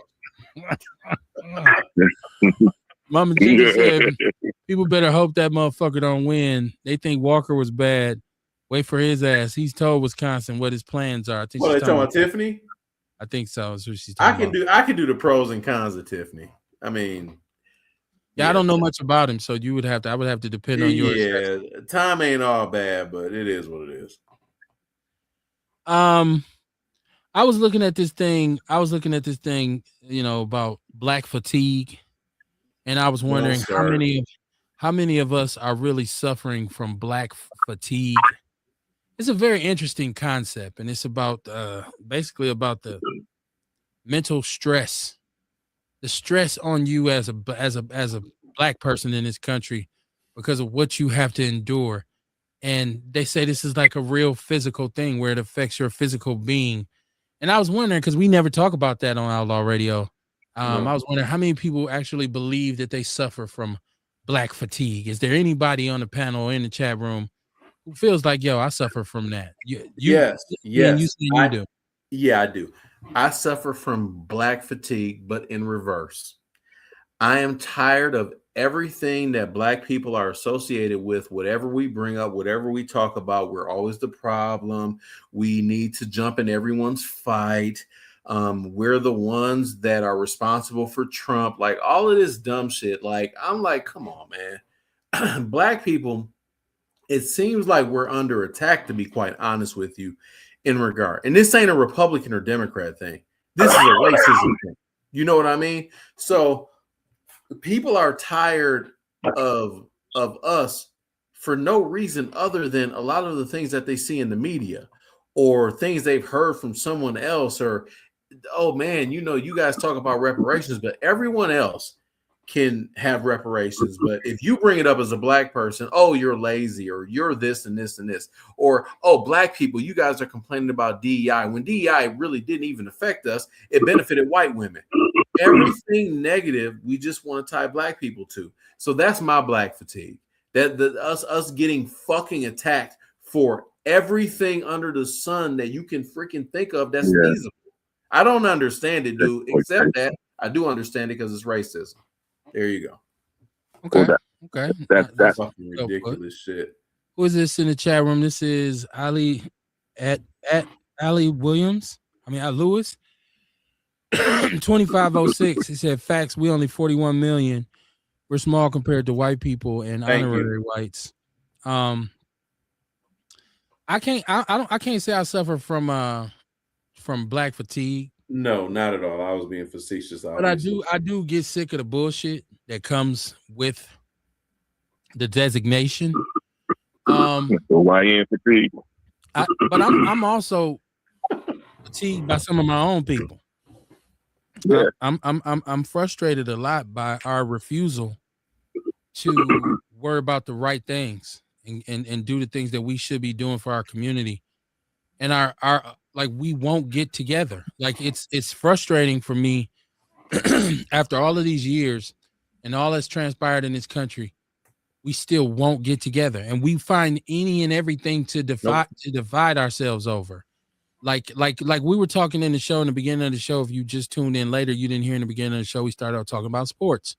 Yeah. And so you have a lot of us right now who really get into arguments about who is better, Jordan or LeBron. Oh God. Like, these are real arguments, right? Like, not even discussions, arguments. You're right. Arguments. Yeah. Right. And so it's divisive on, I see where we talk about relationships. You got white people who think you should date. It's cool for you to date a white woman or a white man. Black people who think it's not cool, right? We're divided on that regard. Yeah. Black people who talk about conservative or progressive. We're divided on that regard. When it comes to money, financially, we get divided because the more money you get, the less black America wants you to be. They want you to be more African American than black. And so we're divided in that regard, like, right? So there's a lot of people who get a little prominence and a little money, and they start looking at the community saying, those people. They start sounding like those people. Like, so I get frustrated with that. And every time we disagree on something, I don't think it should turn into a shouting match. That is one of the craziest phenomena I've ever encountered. That if somebody's telling me something or they're talking to me and I disagree, the level of their voice instantaneously rises, or their tone becomes more aggressive. And it's just like, yo, what's this all about? You know what I'm saying? So I get fatigued in that regard, but I'm very happy to be a man of color. I'm a proud man of color. I think what people need to do is just leave us the fuck alone and let us do us. And I think we should take advantage of that and do us. The problem is we always trying to bring somebody else with us. We always want to be accepted by some other group of people, and we want them to come taste our cooking, come listen to our music, wear our clothes, or invite them to the cookout type shit, all that type of shit. And instead of us saying, "Hey, I would invite you to the cookout, but we gotta make sure everybody there eats first." I got two things I wanted to add really quick before you get to the comments. I just got a news breaker. It said the IRS has frozen 830,000 tax refunds this year. If you filed without direct deposit, you are waiting 6 weeks for your paper check. And first, to give some context to Tom Tiffany's platform, his thing that I think will kind of resonate with a lot of people, and like what Orlando was saying, which does make a lot of sense. The other two will kind of balance, kind of negate themselves. His taxes and economy. And this is just straight from Google. Pledging to end state income taxes on tips and overtime, eliminate the 400-year veto property tax increases, and prohibit corporate entities from buying up single-family homes. And let me break that down first, just from an Arizona perspective.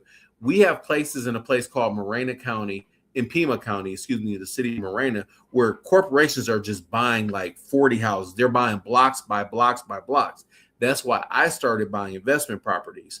So you're having these corporations do that. The average quote unquote man or woman, black or white, they're going to align with that. Like, yeah, we want to stop that. And I don't think that Mandela Barnes or whoever the fuck else is on the left side of the aisle, I don't think they're talking about that, because I haven't heard anything. No. Tiffany has been talking about that for a few years now because he's been in Congress. So I think that when Orlando says that, he's dead right, because I think that Tiffany is going to win on a slim margin. If I had to pick a winner, it'll probably be Tom Tiffany. And it doesn't look like he's going to win right now, because if you look at every metric, bro, it looks like, okay, if he goes against DC, he'll lose by a little. If he goes against Mandela, he'll lose by a little. As of today, right? So I'm just saying that I think Wisconsin is going to get a governor that's from the Republican Party, and he's not ultra MAGA. Far as I'm just saying, from the cosmetically, I think he might be able to pull that shit off. That's just my opinion. From just everything we're talking about tonight and what I'm just researching from my phone, I think he has an excellent shot. We'll see. We'll see. Yeah, we'll see, man. It's wild. Yeah. She says all these musty immigrants are trying to attack blacks, even Africans. Musty immigrants. That's the place, man. So fucking funny. The thing is, and like I tell you, and this is both sides, man. I mean, the Republicans will say they hate it, but as a major corporation, would you want to? Are you going to say no to cheap labor? Because that's what that's all about. Mm-hmm. You know what I'm saying? That's what that's all about. And at the end of the day, we just find, like I told you, what these motherfuckers doing. These motherfuckers, they basically hidden. They don't have Social Security numbers. I'm with Kev. DC ain't for the win. 5-6 kids and get $2,500 a kid. Go buy up 40, 50 pounds worth of cotton inside. They need to get them cotton on the side. And now they're making $2,000 a day, and we paying for that shit. Mm-hmm. You see what I'm saying? Earl said, that's the shit I can't get down with. Earl Hennings in the chat room, he said, you have to remember that they don't want black people to have shit in white Wisconsin. But they gonna give black people a little something. If you a black person, like if you're like of Kevin's stature and you're making money, you're paying taxes, and you make him and his wife make a decent living, yeah, they're going to give them something. So don't that Kevin's stature. Kevin ain't got shit. Don't tell no white people. Okay. I'm sorry. Someone that's doing well. They're going to want them to vote for the Republican candidate. It's turning into more of a green thing. Like John Hope Bryan has said this. It's not really about politics at this point. It's about green. And if you have economic far as intelligence, you know what? You're going to start voting that way. And I think that's where we're going as a society, personally. Sharita Shaw says they treat black people like referees. She said, I'm tired of this shit as well. I moved my family out here, but it's like we have to prove why we are here. Then when I'm in Milwaukee, I have to protect Fuck shit. them people. You ain't got to push She said, I got to catch. I got it. It's a catch 22, but my 5-year-old son like white girls. What the fuck? Hey, well, buckle up, right? Be prepared. Yeah, it is what it is. This is at Lewis, LL Lewis, 2506. What is that? What are those? I don't. Y'all know. Like Michael Jackson and some clapping and shit. I don't know. Okay. I didn't know what it was. Yeah. Sharita Shaw said, it is a thing. She's talking about black fatigue. It is a thing of black fatigue because I'm tired of tussling.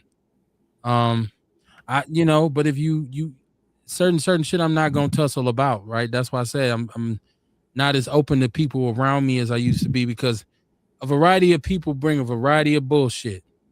And unless you want to deal with a bunch of bullshit, don't have a bunch of different people around because they're gonna bring a lot of, and most of the time it's they bullshit, right? So it's like, okay, why you have to catch yourself in the middle of it? Like, why am I even involved in this shit? This ain't got nothing to do with me.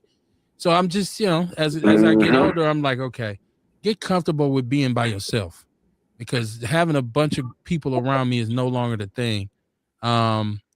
This is Sharita saying, yep, I just want to make sure I get them all. Sharita says she's sick. Who asses you sick of, Sharita? She said, I'm sick of their asses too. And this is Mama Jenkins. She said, fuck Tom Tiffany.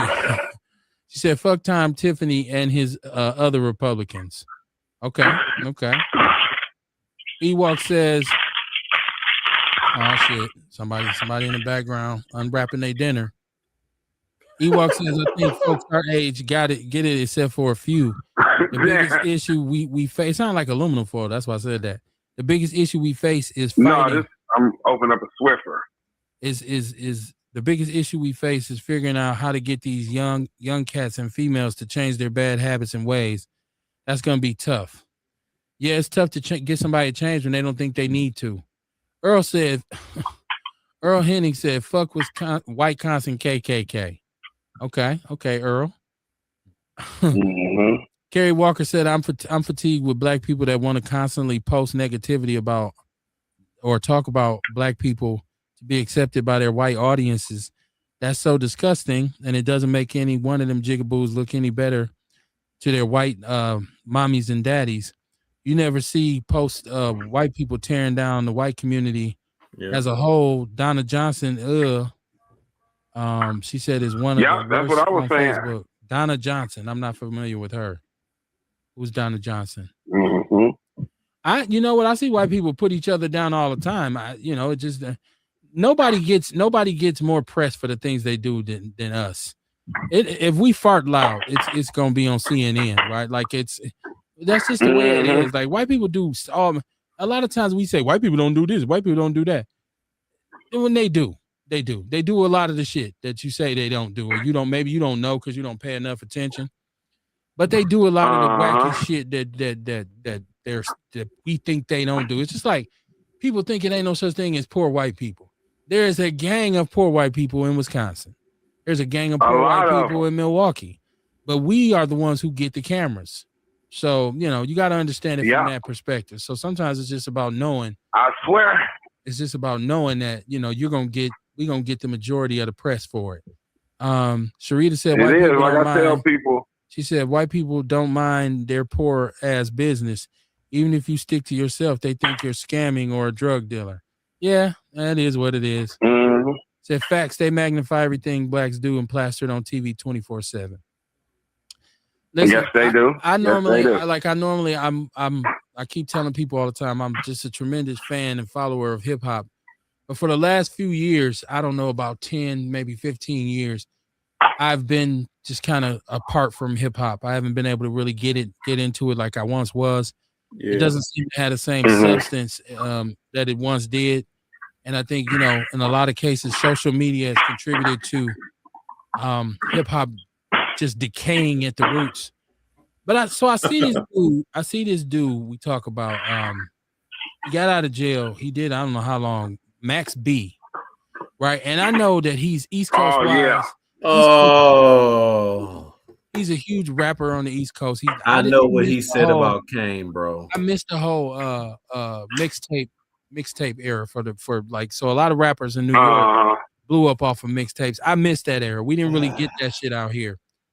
But he got a lot of fame for it, and a lot of people out there love him. But then it comes down to him on Gillian Wallow, and he's talking, and instantly he has to talk about who he's as good as. Like, I'm after Jay-Z and Biggie, then it should be me. And then he has to take a shit on Big Daddy Kane, right? Like, so once again, we just talked about being divisive, and this once again, my black fatigue kicked in when I say, here go another motherfucker that got to try to shit on somebody to put himself up above them. The reality of it is if you ain't from New York, we don't know who you are, bro. We don't know you, bro. You know who Big Daddy Kane is, though. We don't know you. I've never purchased music with your name on it. So, bro, I just got to chime really quick. Big Daddy Kane is one of the most significant artists in the history of hip hop. Not being funny, that's not an exaggeration. He's a staple. He was one of the first 10 artists that ever crossed over in regard to radio when they were doing BET. He was one of the earlier when they did Yo MTV Raps, because remember, Michael Jackson is the first black artist to ever be on MTV. So he's one of the first rappers to ever be on MTV.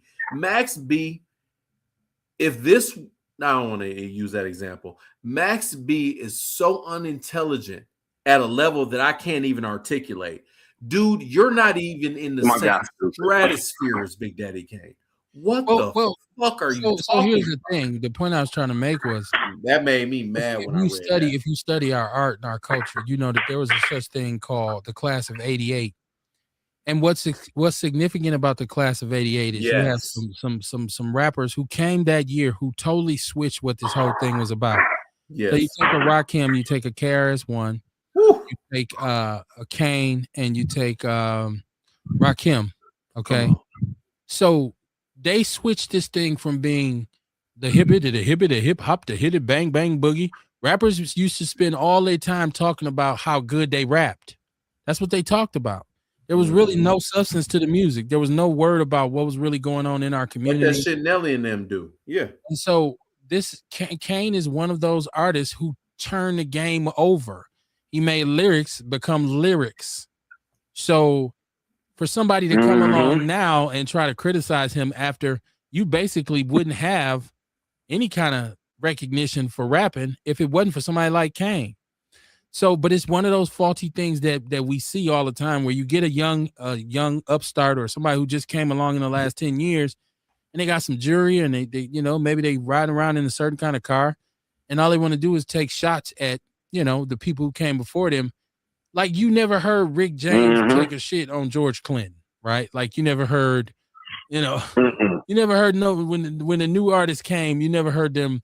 The blues artists. You never heard no new blues artist take a shot at B.B. King. And so I don't know what it is about hip hop. It's one of those things about when I spoke to us not being able to be united. There's no reason for you to say this man's name at all. There's no reason for you to say his name. But just for clicks and for likes, we've become a slave to the algorithm. Somebody will say your name. And this is like the problem. If it's anything that I miss from the old days, is prior to social media and the internet, is if you said somebody's name back in the days on the street and in regards to anything, you had to see that man sooner or later. Yep. And when you seen that man, you was going to get approached and told, say that shit to my face. Okay. And a lot of people got their ass whooped because they couldn't. Or they was denied. No, I didn't. No, you said it. No, you said it. Say it now. And that has changed. You got a lot of keyboard killers and mousepad mobsters. So I don't know anything about Max B. Keyboard killer. I know Max B was in prison for a murder, a robbery that went bad, and they ended up killing somebody. Yeah, maybe he's a killer. I don't know. But your energy is off, bro. Like if you want to make a statement, go in the studio and make some music. We don't want to hear you talk about how dope you are. We want to hear how dope you are. And Sharita Shaw saying, what about Drake's album? I haven't even heard nothing from Drake yet. I'm going to listen to it when I get to sit down. Like I said, I give me a couple cold ones. I go in my G Raj and sit back, and when I'm listening to music, I'm gonna listen to it. I really can't rock with Drake when you lose a rap battle and then you launch a lawsuit. Nigga. That's very non-hip hop to me. I'm gonna listen to see what his music sounds like. I thought Drake had been on decline for a while. He got a new album out. He released 3 albums. Yeah, Iceman. It's 3 though. It's more than one. Iceman is one of them. I forget what the other 2 are called, but it's 3 of them.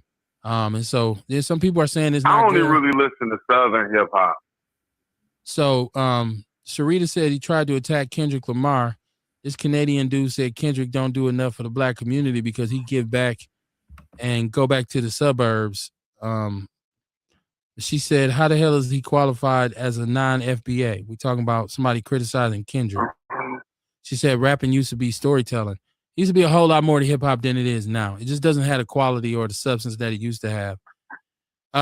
This Ali Lewis says, and I hope I'm saying your name right, says the algorithm is the devil. LOL, scratching my head. Yeah, well, that's a tough one. Whole different kind of mentality we have now. And that's why, we God damn it, Deanna, you and that damn shit too. This is a tough society is tough right now, man. And I'm hoping for a part in the clouds. And I think if we could just get Trump out of office and get the Republicans, let's make these Republicans sit their ass down. Not that I'm, want Democrats because I think they're so much better, but I just had enough of Republican ideology for the time being. At this point, Dems are better. I think for Dems gotta fight dirty though. They gotta sling some mud. I just need for them to go sit down somewhere, and I need for people's mentality to change, man. There's so much hate and angst from every angle, man. Like people would much rather give you hate nowadays than love, and so it wasn't always like that. You know what I'm saying? Like, and even though I do my platform, I know even when I started doing this, it was not as much hate involved as it is now. Like a lot of people's platforms now, you just get anybody on there to say anything just to get likes and get views. As a matter of fact, I know for a fact that I have not been appealing to some people because of certain things that I refuse to do. Certain saying certain people's names or making certain types of comments. And I stuck to socioeconomics and socio-political conversations, which also throw a lot of us off. So, but it is what it is, man. It is what it is. I'd rather be able to look back in a few years and say, hey, I'm cool with what I did, as opposed to, man, I was trying to get people to listen, so I just said that. Because I know, like I said, what you say can't catch up to your ass. So, you just got to be careful. Let me finish my chat room. Kerry Walker said, they individualized shit. This bitch put up a post that said, all 73% or 65% of black men are uneducated. 35% of black men are incarcerated. 73% are unemployed. I'm saying she is always tearing down the black community for white people's likes. Yeah, that's your man's Chad. What's his name? Chad the Builder, who got his ass arrested over the weekend. That was wonderful. He shot himself too, by the way. It said it's LL Lewis, I guess. Did he shoot himself or did he shoot it? Because I thought he shot another set of brothers. He shot himself too, which is hilarious. Okay, so it's YouTube. It's LL Lewis. Okay. I was saying your name wrong. He said, I guess YouTube changed my username. Okay. LL Lewis. That's what's up. Thank you for tuning in, man. Thank you for tuning in. Yeah, the white boy Chad the Builder, man. He ran up on somebody and you want to chimp up or something. I guess this is his thing. See, I don't be knowing about people like this because I don't pay attention to their bullshit. I don't give them a like. I don't give them a view. I don't give them anything. Stay out here, bro. But yeah, I'm pretty sure everybody, this can be either used for good or for bad, right? And that's the way it's always been. So, it is what it is. I'm so most of the time I'm so focused on what I got going on that I don't have a whole lot of time to worry about other people's shit. So I miss a lot of stuff. Like people would care. Did you hear it? I'm like, nah, I didn't see that because some shit I just don't have time to pay attention to. But I tell y'all what, we will be back Wednesday. So this is Monday. So Ian, I'm focusing on making sure I know what day of the week it is now. Ian won't laugh at me. Was you here last Wednesday? We didn't do a show last Wednesday. I had black fatigue last Wednesday. Oh, okay.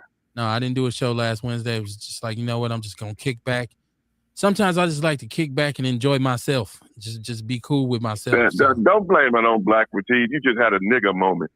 Well, I see. Once again, we're divisive. Like black people always got some.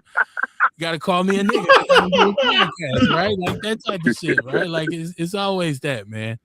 No, that's what I'm saying. It's all good though. But you know what though?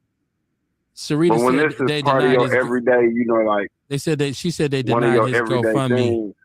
She's saying they denied Chad the Builder's GoFundMe. So the money can't be applied to his $1.3 million bond. Go ahead, Dion. I got threw off. This some shit happened in San Diego. But yeah, man, what I was about to say when this part of your every other day routine, and then motherfucker be like, well, I go out there and something happens. Like when normally I'd have been in the house listening to Kev, and Kev went on, and I took my stupid ass out here and something happened to me. Now it's motherfucking Kevin's fault. You know what I'm saying? Because he would have been on, then I would have never went out here and this shit happened to me. I'm about to go pull my cars around. That's all. You know what though? I was looking at buying this '99 Yukon Denali. It's clean as a motherfucker. I really want to go check it out and shit. But then I have 5 cars and shit, and it's like it's a pain in the ass because you got to drive all them cars every day. You know, keeping up the maintenance on them. You know what I'm saying? And you know, like I tell people, it ain't nobody with me. I ain't got no wife to share my bills. Everything come out of Dion pocket. I went for a job interview today to try to have 3 jobs, goddammit. Because I'm trying in the next couple of years, like I said, man, I tell people all the time, I want to move down south. I've been looking at Mississippi. One of my mama friends stay down there, so I want to get up with her, do what type of jobs, you know, down there. I might have to work 2 or 3 jobs down there just to be comfortable. But I'm ready to move, man. I want me some acreage. I want me some acreage of land, at least about 2 or 3 acres. You know, the houses down there, hopefully in the next couple of years, you know, they'll be one a little bit lower. Because I really wouldn't mind living in Mississippi but working in Alabama. Because Alabama, because I did a comparison, Mississippi, the land is cheaper, the cost of living is cheaper, but the wages and shit is low. But Alabama is a little bit better. So them the 2 states. And then I was looking at Chattanooga, Tennessee, but I think I'm just going, because I'm tired of paying federal taxes too. But I really think I'm going to go to Mississippi. So, and you know, I really want to try to save me a nice little bit of money so I can go drop a decent amount of money on buying me a house down there. I'm not quite sure what I'm going to do with this house up here yet. I might just bring it out. If you move in the rural area like that, man, I'm just going to put this bug in your ear. If it's rural area like that down there, man, you don't have to have no down payment. It's called a USDA loan. Yeah, I know. My credit score, that's what I was going to try to do at first. With my credit score, I filed bankruptcy some years back trying to get out of some debt, which wasn't a good idea because I didn't know nothing about it. And then, you know, when you own a home, you can't file a Chapter 7. You got to file a Chapter 13, which ain't nothing but a fancy way of debt consolidation. But I opted out of it, though. So I said after like 2 months, I'm like, man, fuck y'all. I ain't about to do that. Y'all want too much of my business. You can't file a Chapter 7 if you own a house because that's an asset. And you can sell your asset to pay your creditors. That means you can. They're allowed. They're trying to tell you what you can put into that. I mean, they're not going to allow you to put your home in there just yet.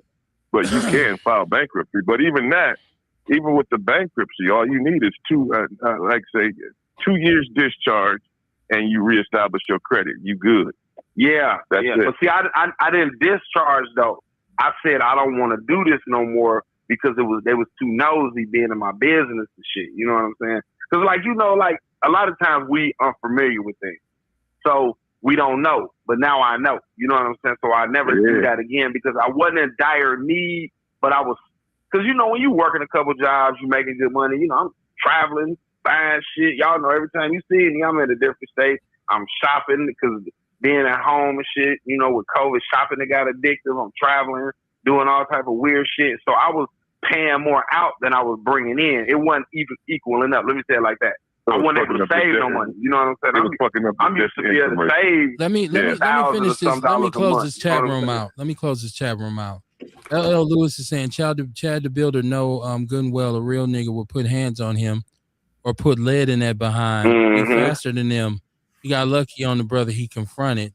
And he said it's awesome they denied him. Kerry Walker says he has on another donation form that is over $2 million. It's called Give, Send, Go. Not supposed to be his Christian-based supporters. She said you absolutely can file Chapter 7 He's with a gonna be home gone for some time. as little as the motherfucker. Hold on. This is Kerry Walker Jones saying you can file Chapter 7 on a home as little as long as it's not a rental property. And then LL is saying, hold on, y'all. Hold on. Why did they change this shit? Let me get to your comment, LL. Absolutely can. He said, how do folks manage to sleep? Damn, I can't see it. How do folks manage to sleep? I can't see it, y'all. I'm sorry if I don't get to your comment. He said, how do folks manage to sleep? I can't see the second part of it. They got so many it's comments in here, so it's telling me that it's new comments, so I can't see it. Sarita Shaw says I'm being comedic. She said, so are you single now, but do you remember to put her whole hygiene on blast here on Outlaw Radio? I think she's talking to Dion. Single? Who hygiene I'm putting on blast? How do folks manage to sleep and manage their time having 3 jobs? It's a little bit easier if you don't got kids, I can tell you that much. I did 2 jobs for 3 years straight. So I worked 7 days a week. See, they looking at straight. Full time. It's part time. Hey, did anybody see Cornell X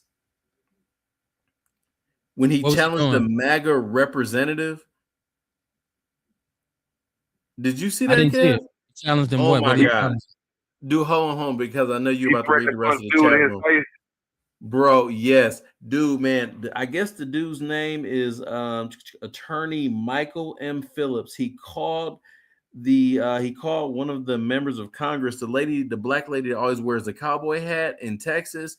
I guess he called her a nigger or a monkey, not sure which one. Dude waited for him to outside of the courtroom inside of the Brazonia County Courthouse. And then he got in his face and said, say it to her in my face. He said, and you finna taste all of your ancestry. He was about to knock his teeth out. And I've seen that. I thought it was a joke, though. That was not a joke. No, I've seen Brother Cornell X do that before. He charges up these MAGA people. He'll find out where you're going and when you're about to have your let out for your court shit, and he'll wait for you, and then they'll record it, and he'll check you. And dude didn't say nothing to him. Yeah, dude, he is done. Yeah, he's been on the media tour all day. Wild. Well, I tell y'all what, man. Shout out to everybody who called in. Shout out to everybody who chimed in the chat room. I surely appreciate your support. Please share the show. Right? Appreciate you. Don't be a secret supporter. Share the show. Hit the Cash App. And then be ready Wednesday. We'll be back with more foundational Black American conversation, man. So peace and love to y'all. I want y'all to have a good week, man. Be easy. Keep your head on the swivel. Be safe. And then the number one rule to surviving in Milwaukee is always mind your own business, right? But understand that if your criticism of the community outweighs your contribution to it, you're probably a coon and you need to get yourself together. So I will see you Wednesday, man. Peace and love. God bless, man. Kevin, I'm tagging you in it too, by the way.